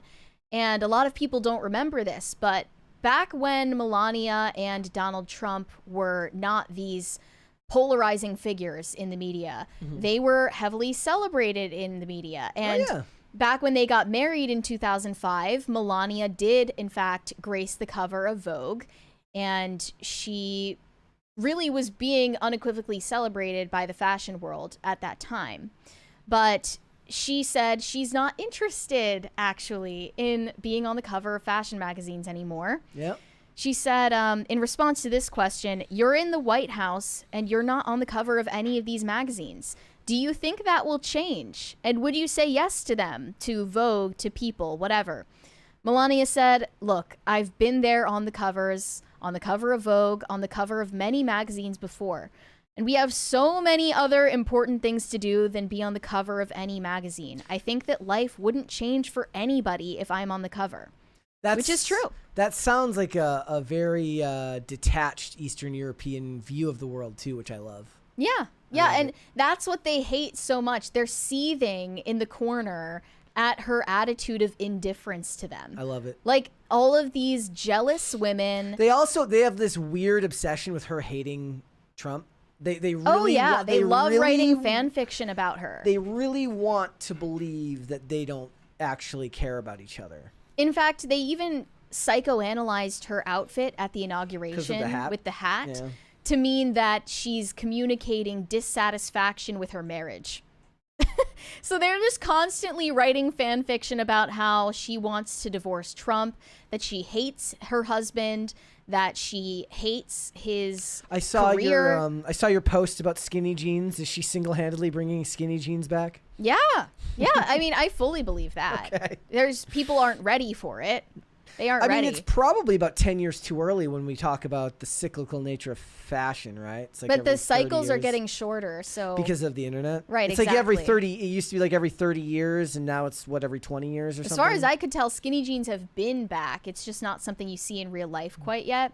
But yeah, it's like imagine having to wear pants with buttons. The fashion world is populated with jealous women, struggling writers, and in the internet where they thrive the most, where catty women thrive the most is online, where they can use. It's why women do so well with bullying on the internet, is because it's tailor made for the worst instincts that a woman is capable of having. Not that all women have them, but a woman at her worst, at her most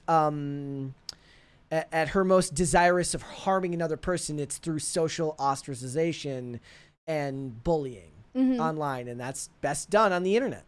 Yeah, not like Melania's losing any sleep over. No. I mean, that probably makes them even more angry, right? Yeah, exactly. That it doesn't bother them. They're tortured by the fact that Melania is completely unbothered when a bunch of fashion nerds and gays in the fashion world are talking trash about her and her marriage and, trashing her outfits, as petty as that is.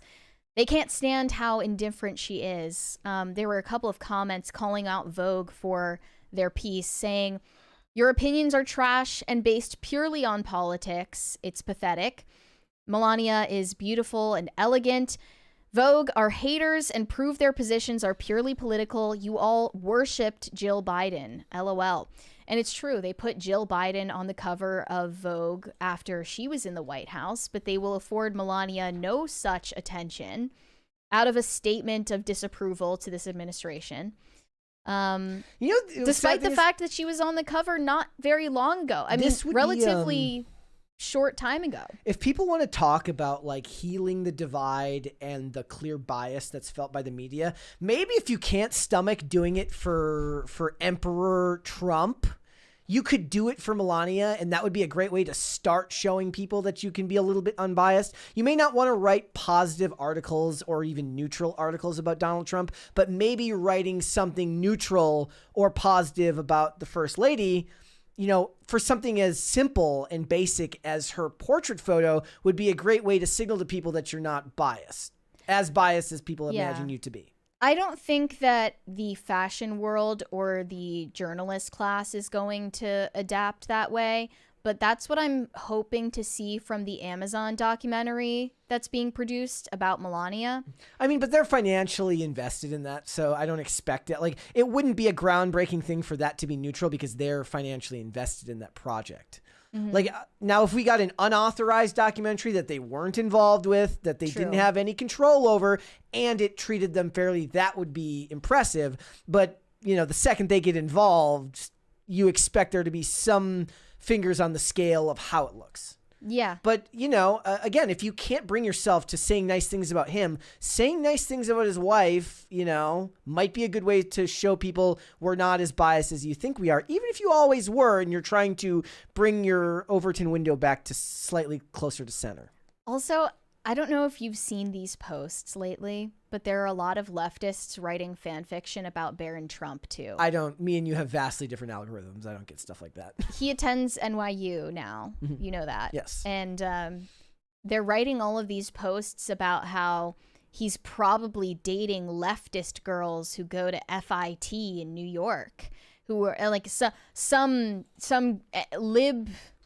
They're like saying some like leftist liberal girl who goes to NYU is gonna like destroy Barron's life, and like, yeah, they love that. They're writing all of this fan fiction about Barron Trump getting radicalized by some liberal girl. To be fair, the right writes weird fanfic about him saying things to Biden and things that he's whispering. Like, both sides, it's actually because he's more enigmatic and doesn't speak as much that he becomes some type of weird outlet for people's creative writing habits. That's true. I mean, for sure, Barron Trump inherited whatever trait Melania has, where she's just effortlessly mysterious and chooses to stay silent most of the time. Yep. It's a good choice. And I applaud that level of discretion, which Vogue clearly doesn't have. Let's finish reading these super chats, though. Quiet and Ari said, if y'all really want some cringe, watch For the Love of DILFs. You will have to bleach your eyes after. You have been warned. Thanks, I hate it. Is this like a show or something, or a movie? I don't know if I even want to know. Corey Anderson said, I'm a pirate. I fry airplanes. What? I don't know what that means. Not that Jon Stewart said, Catch Me If You Can is what made me a Leo fan. Until then, he was annoying teen heartthrob all the girls at school swooned over, and none of us normal guys could hold a candle to. Did you notice that? Say it again. Leonardo DiCaprio being the teen heartthrob for all the girls that you knew. I mean, I wasn't a teenage girl, so I have no idea. I knew the girls that teenage boys had crushes on. In my age range, Amy Jo Johnson, the Pink Power Ranger, Topanga from Boy Meets World. Those Kelly Kapowski. Oh yeah, who played her? Tiffany Amber Thiessen, right? Or no, what's her name? Not Tiffany Amber Thiessen. She played what's her name? That's I can't remember it. She was the same girl who was in Showgirls. Jennifer Connelly. No, not Jennifer. I'm not saying it was played by Jennifer Connelly, but she also comes to mind as an example. Jennifer Connelly, yep. Corey Anderson said, my favorite movies, Shooter, Blazing Saddles, Lord of the Rings trilogy, Sweet Home Alabama, Baz Luhrmann's Romeo and Juliet, Dazed and Confused, A Clockwork Orange. Oh my gosh, I hated A Clockwork Orange. I don't know if I'm gonna, if the chat is gonna like flame me for that, but I just probably more hated it. Attuned to guys' interests. I hated A Clockwork Orange. I also hated The Shining. I don't know if there's a movie I could passionately hate to the same level as The Shining. It's so boring, but also like so widely celebrated online, and if you say that you don't like it, people just attack you.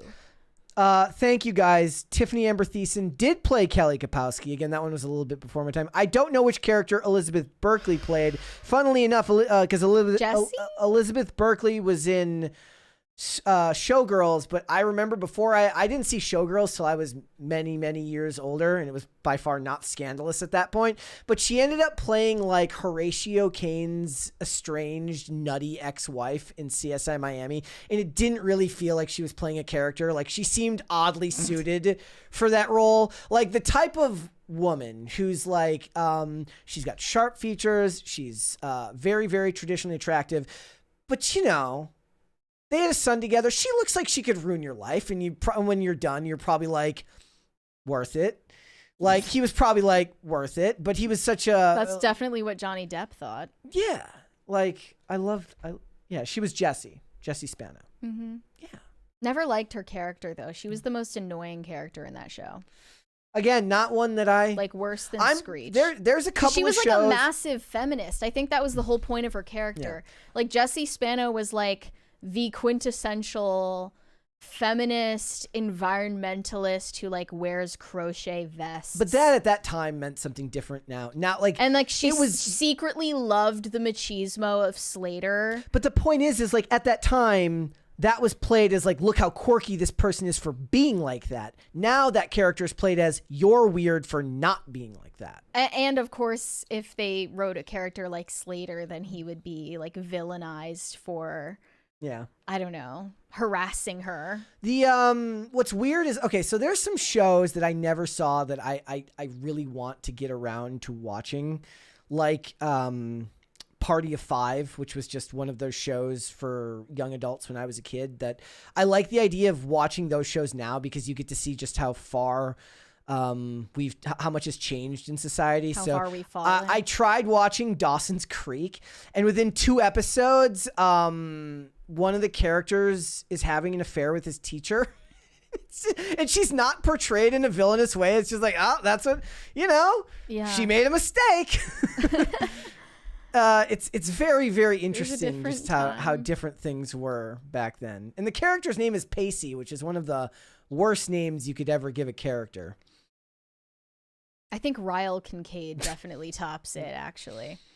Shane H. Wilder said, so Mary is saying she's a M. Night Shyamalan fan. My top movies...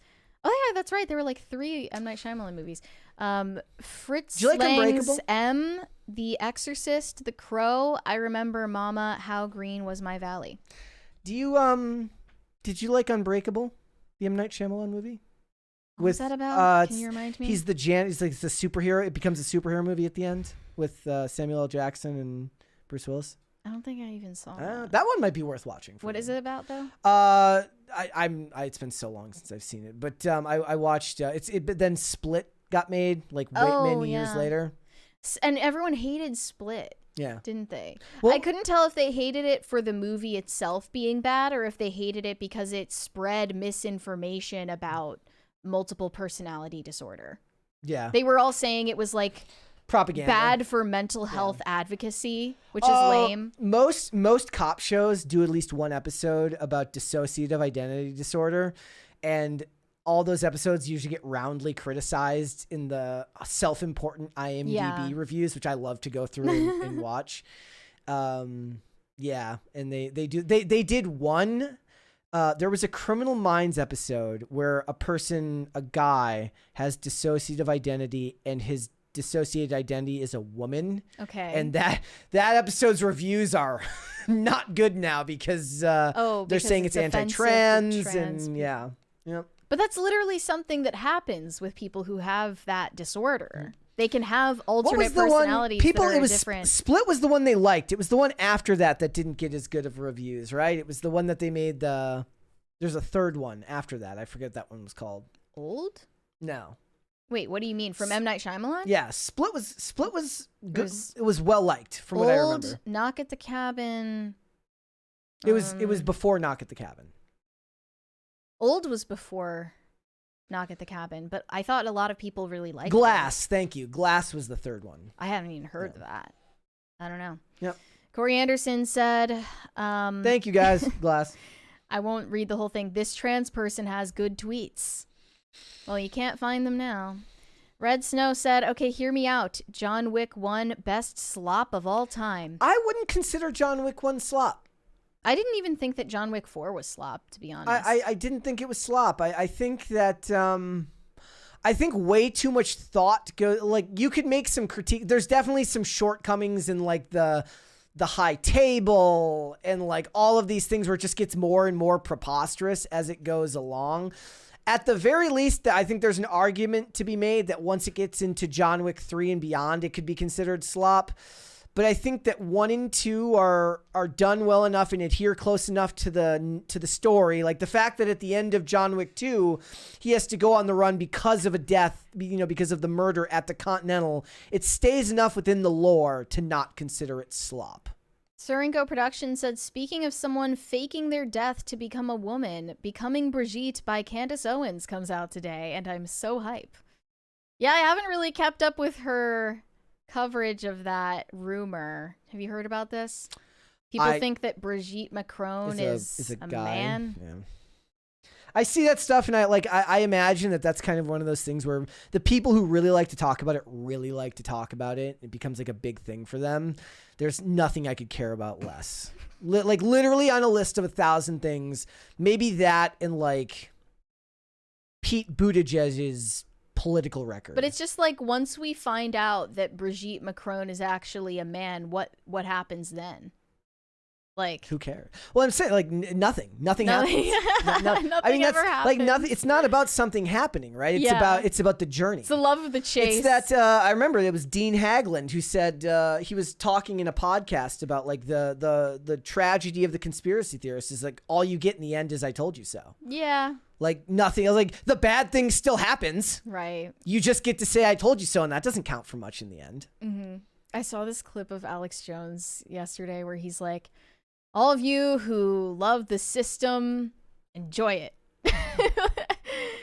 Just because I'm free said racism only applies with white majority nations because only 7 to 8% of the global population is white. I refuse to feel like the bad guy, not sorry. Was that referring to something from earlier?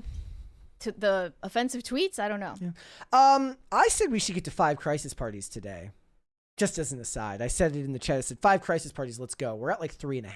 We'll get there. Yeah, I think we'll get there. Greg Duvier said Brett is correct about 22 episodes and 1 year apart. Not even a year. 9 months. 9 months. They get 3 months off for summer vacation. Let them go, swim at the beach, and then get the hell back to work. And you do that for 5 seasons. Bender McSimpson said, sorry, Brett. Some shows fill 22 episodes with weak filler and weak storylines no one cares about. Arrow would have been better with 12 episode seasons. You may be correct about that from season 4 onwards, but I still love all those first 3 seasons of Arrow, even with the filler episodes, especially season 1. I think that some of those filler episodes were great. And I love season 5 with Josh Segarra. Dingus Khan said, Mary, have you seen the movie Nefarious? Easily my favorite recent movie. It's religious based. I heard from some reviews I did see it. That it was great and highly recommended, but I heard from other reviews from people I also like and trust that said it was terribly cringy and overwrought in the acting. So I never actually got around to watching it, and I didn't actually like the pitch that it's like, oh, it's like a religious like horror movie or whatever. I don't know. I just find that a little bit off-putting. I did see it. If I had to choose between that and Father Stu, I'm taking Father Stu every time. What would you rate Nefarious out of 10? I can't. Do you think I would like it? Be honest. No? No. Well, you did go see those 2 Russell Crowe. No, just one. You didn't see both of them? No, just the Pope's Exorcist. Okay. I didn't see the other one. It's probably like I never saw those. It's probably way better than those. Okay. There's no Avengers exorcism. Well, that's good. Yeah. But you don't think I would like it? You still don't think? I don't know. All these years later, I still don't know how to. I can always know what you won't like. I don't know if I'll know what you will like. I can't say that for this movie. Shane H. Wilder said the Texas Pledge of Allegiance. Thank you. There is a $50 super chat from Not That John Stewart who says, let's go. Thank you. Thank you. We're going. Well, now we're well on the way to 5 crisis Let's parties. get so there. thank you for that. Sorry. So this is the Texas Pledge of Allegiance. Honor the Texas flag. I pledge allegiance to thee, Texas, one state under God, one and indivisible. Well, I'm never pledging any allegiance to the state. The Not even a state. a state. Or the state. No. Red Snow said, what's your watch it for the first time again movie? Which one? Gosh. Heat. I would love to be able to watch Heat again for the first time. Or The Dark Knight. Even if I like Batman Begins more as a film, that opening scene from the Dark Knight, which is one of the best introductions to a character of all time, when you see the way in which he manipulates all of the bank robbers into taking each other out before he exits the bank, and you get the William Fichtner, which is oddly enough a Heat callback, having William Fichtner play the bank manager there. I knew I was in for something special when we went to the theater that night. You cannot recreate the fervor that was going on at that time because of the passing of Heath Ledger. There was just something in the air about the release of that movie. I would love to be able to watch The Dark Knight again for the first time. I don't know what I would choose. Maybe something from my childhood. Yeah. Yeah, if I could watch Rad again for the first time. I don't know. I know there are shows I would like to watch again for the first time. P. Tran is in the chat, said Inside Man. Was Inside Man the one from Tony Scott? You'll have to let me know. Okay. Pop Culture Junkie said, you'd figure after the James Gunn kerfuffle that there would be PR people checking for landmines in old tweets, even to be aware of their existence. Yeah. I mean, James Gunn stuff happened early on in the when were those tweets posted? Like in the early 2010s, and then I mean, somebody's gonna correct me right now. Actually, one of them was as late as 20. I don't know, but I believe a lot of them were from the early 2010s. But then it was all uncovered in like 2018 or whenever it was, and then right wing. Oh, thank you, Spike Lee did Inside Job. Thank you guys. Pat the Plumber said, the only person I know in all this is Ryan Reynolds. Anytime you talk about these two, I think of Ryan Reynolds and wish you were covering something else. I'm sorry to hear that. Well, Our condolences. Then he would break the fourth wall and say something like this. Our hearts go out to you. Wilmies, I probably said that wrong, said, lost my mom this morning, finally got the strength to look at my phone, trying to find a distraction, and a small smile came to me when I saw you all. Thank you. I am very sorry for your loss. Yeah, that's awful. I mean, I'm glad that we can be a distraction if that's what you need right now. I am very sorry for your loss. I'll be praying for your family. Just Because I'm Free said, it was Miss Pac-Man. I remember because I played that game a lot growing up. Were you bullied for playing the Miss Pac-Man version rather than the Pac-Man version? Did your friends say you were lame? Zesty. Yeah. Is there a gay Pac-Man? Probably.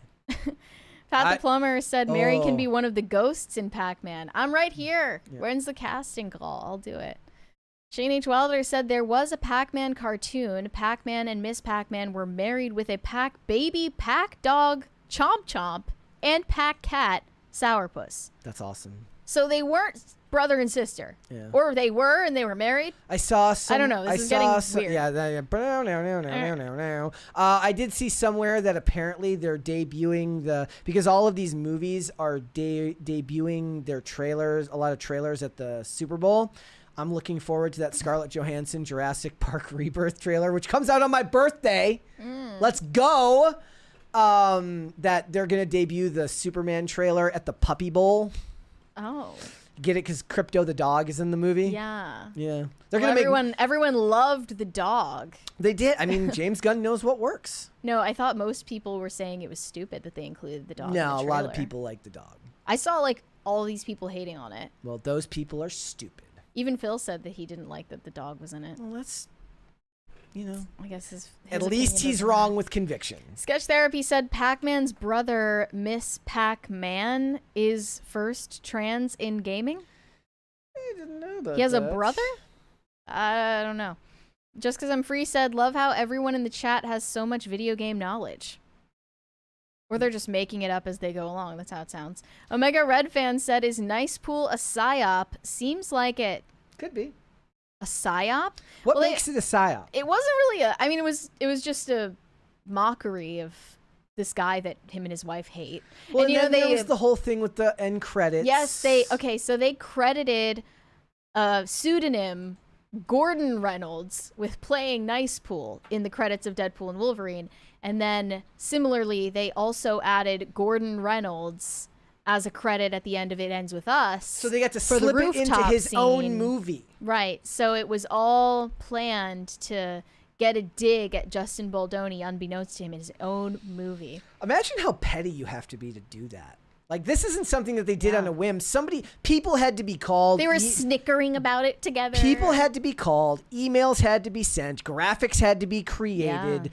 Legalese had to be filed because, what names end up in the credits of a movie is a hotly debated issue. Like, when you see the order in which somebody is credited at the start of a movie, that's not just something they plop up on screen. There's thought and energy put into, top casting goes to here. Like sometimes when you see like everybody's cast is listed and they say, and this person, also starring this person. The and starring, the last person credited, is considered the second most important person credited next to the first one, but only if it has and this person. Not introducing. No, well, just like, rather than like, okay, say you have 5 people credited and the first person's casted and they just say 1, 2, 3, 4, Right. 5. But if you have 5 people credited and it's 1, 2, 3, 4, and this person, that and person is almost as important as the person who's credited at the top of the list. The most confusing part of that whole debacle with the rooftop scene is that Blake Lively wrote it, and then when she was interviewed about it at the premiere, she just said that her husband wrote it. Like, why'd you fight for the credit then? He made her do that.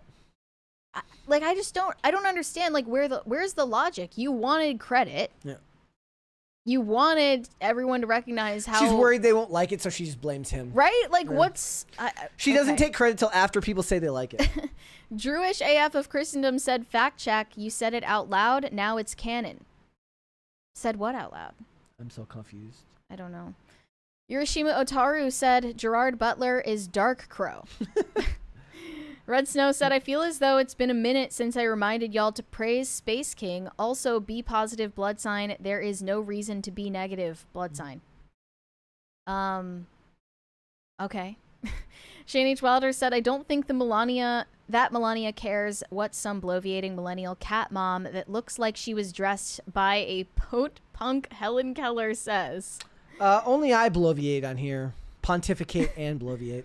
By the way, guys, I put a poll up today, just as an aside.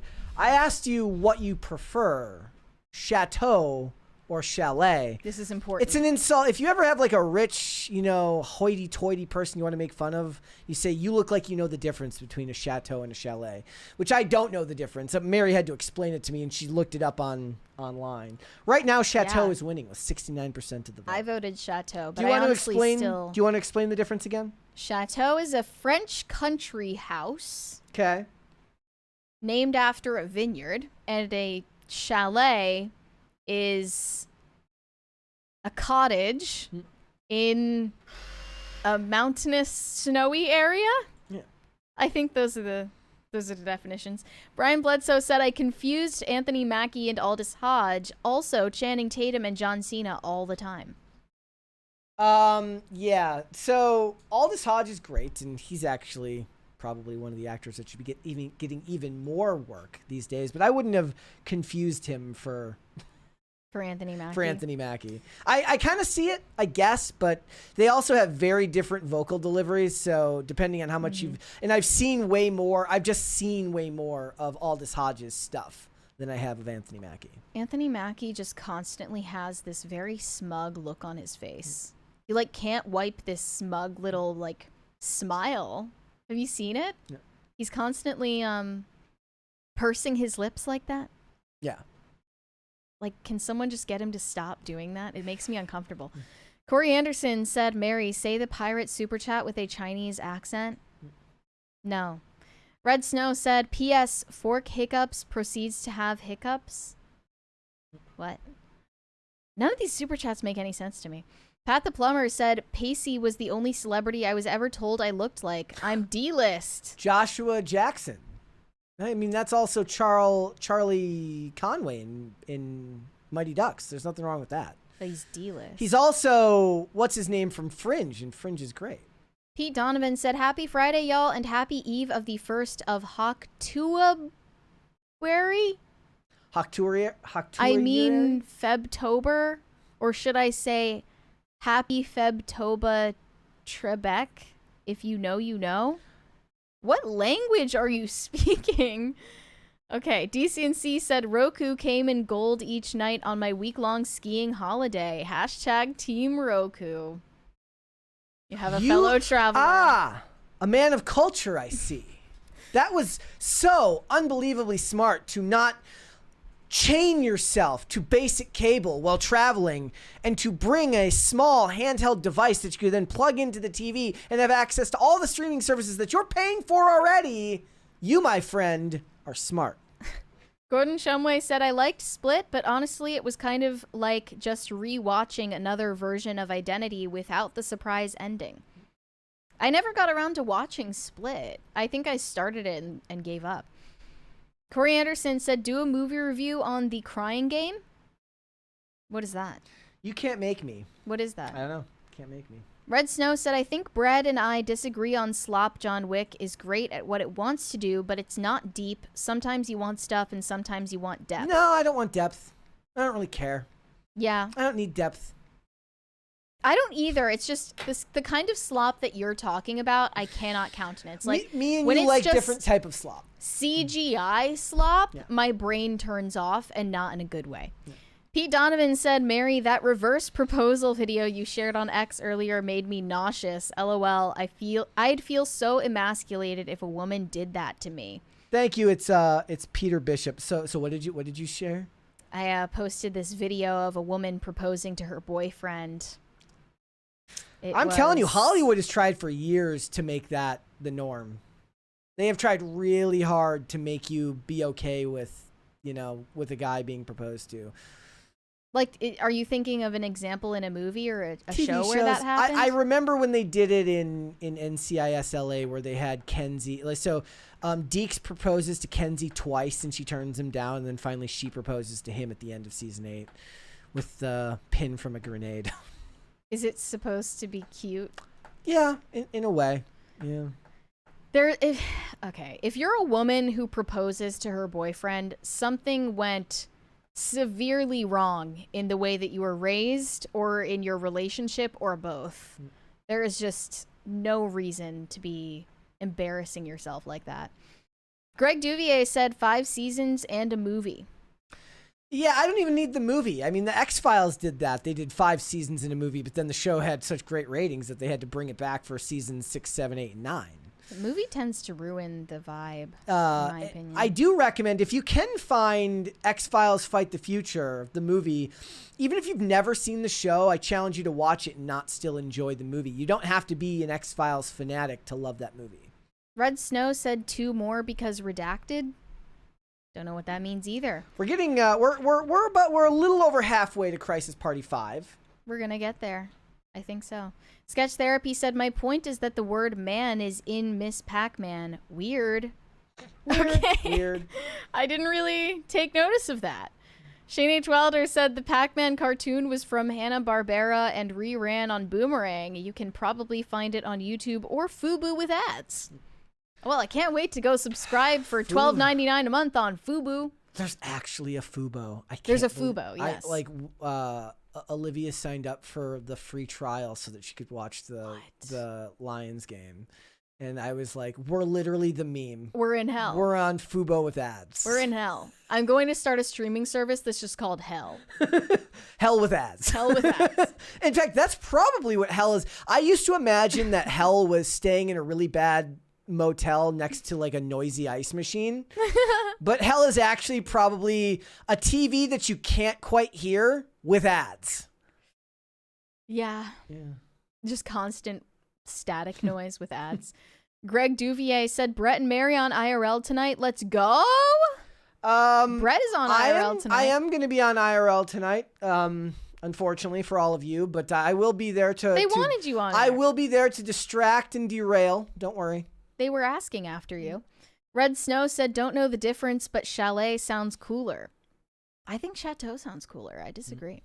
Shane H. Wilder said, I plan on taking a day trip pilgrimage this weekend to the smallest Catholic church in the world, Cool. St. Martin's in Round Top, Texas.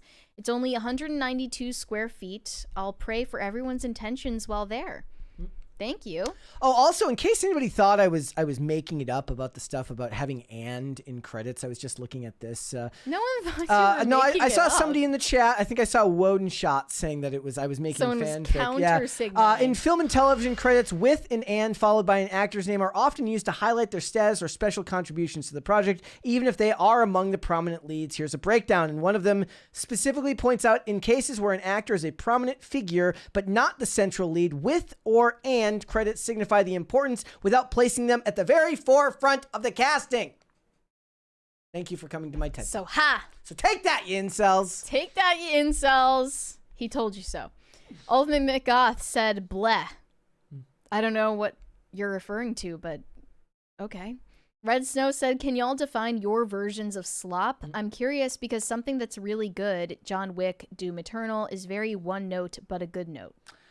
I don't have a definition of look, I love the Transformers movies. I love the first 3 Transformers movies. Are they slop? Yeah, they are. I don't have a definition for it, just like I don't have a definition for woke, because I hate that word, and 10,000 people will give you 10,000 different definitions of what that means. I ask you to go watch the Levi Woke skit from Saturday Night Live if you want a good definition. But in general, heavy on CGI, light on story. Take me there. I'm there all the way. Don't care. Well, that is my definition of slop as well. I just mean it with a negative connotation, and Brett means it with a positive one. That's pretty much what it is. Yeah, that's a good rule of thumb. Yeah. Greg Duvier said, you missed my Community joke. I never watched Community.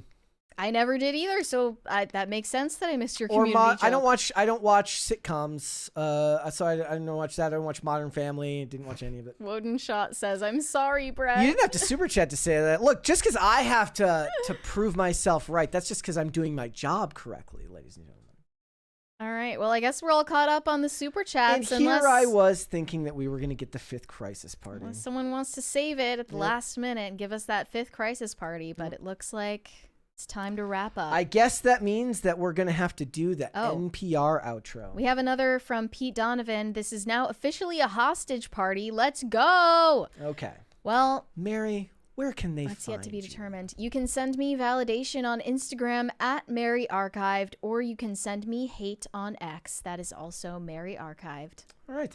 If you guys would like to follow me, I am on Instagram and on Twix at Brett Dasovic on both of those platforms. We are here 5 days a week, guys. Monday through Friday, 3 p.m. Eastern Standard Time, which is, of course, noon Pacific.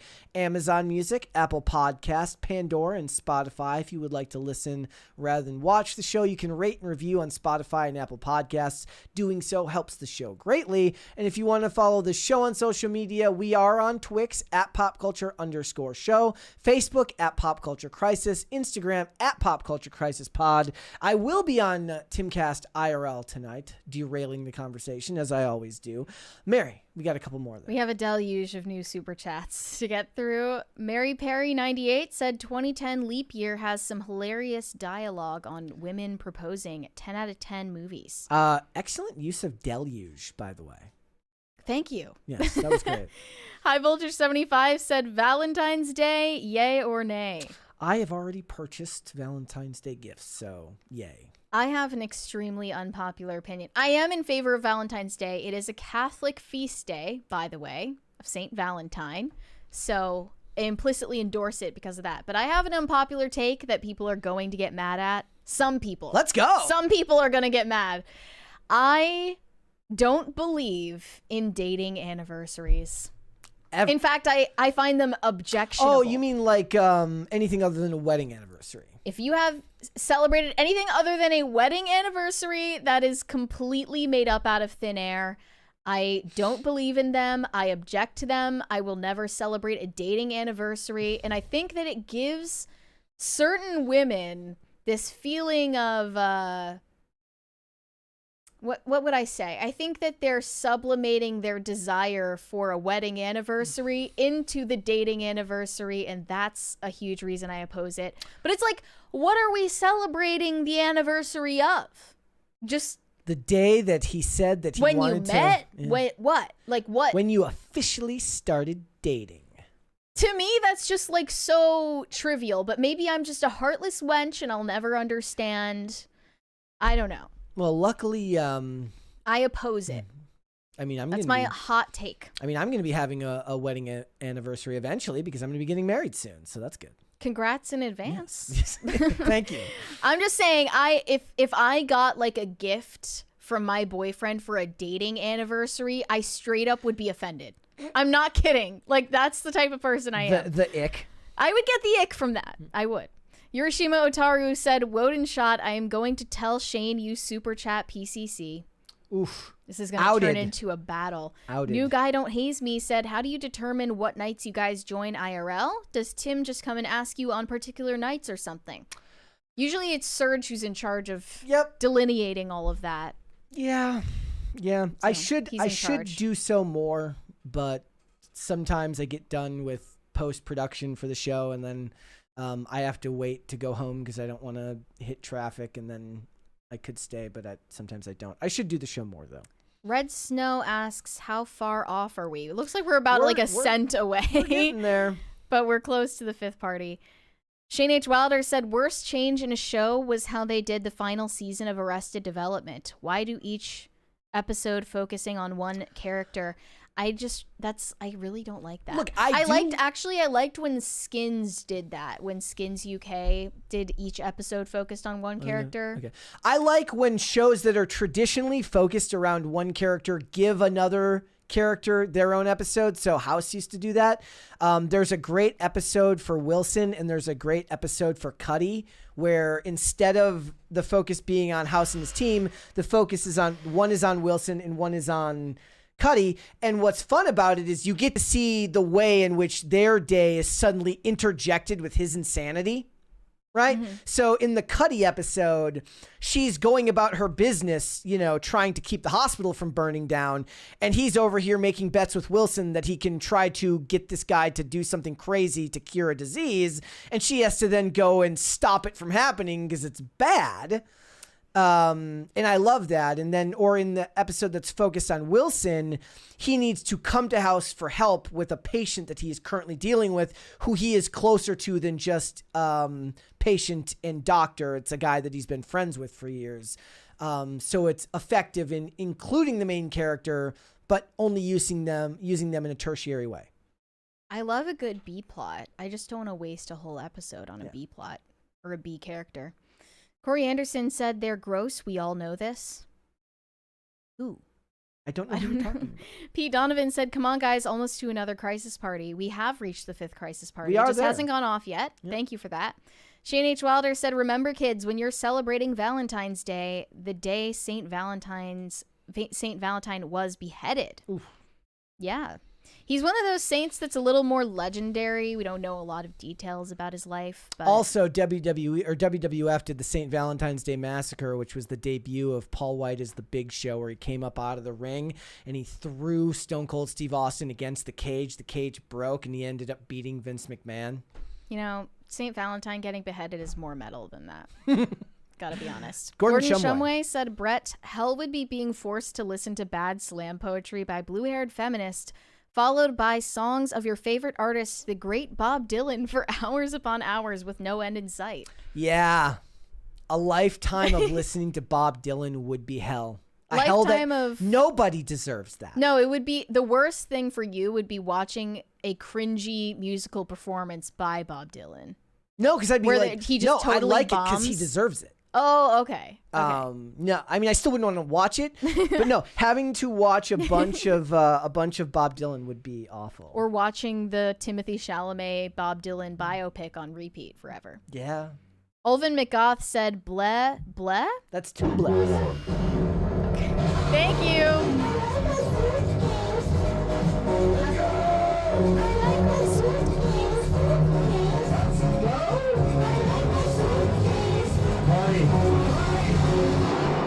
See, I think that this crisis party is growing on them. They're ready to give us 6 of them. I still don't even know the context of why Ian was going party. I don't remember. He just kind of gets carried away sometimes. It's okay. Red Snow said, gotta get that last party. Let's go. Why is it going off again? Oh. That was creepy. Dr. Larcena said, your anniversary is counted from when you became Facebook official. Duh. What if you don't have a Facebook? I don't have a Facebook. Yeah, nobody does that anymore. Kellen is in the chat, says, thank God finally a different song that shakes my office. Sorry. You're welcome. We're not sorry. Not sorry. We're not sorry, and you're welcome. Red Snow said, chat, let's hold for party 6. Well, I think that is the last super chat, so I don't think we're going to make it to 6 parties All today. right, guys. Then, with all of that being said, we will see all of you back here again on Monday. Night, guys. Bye.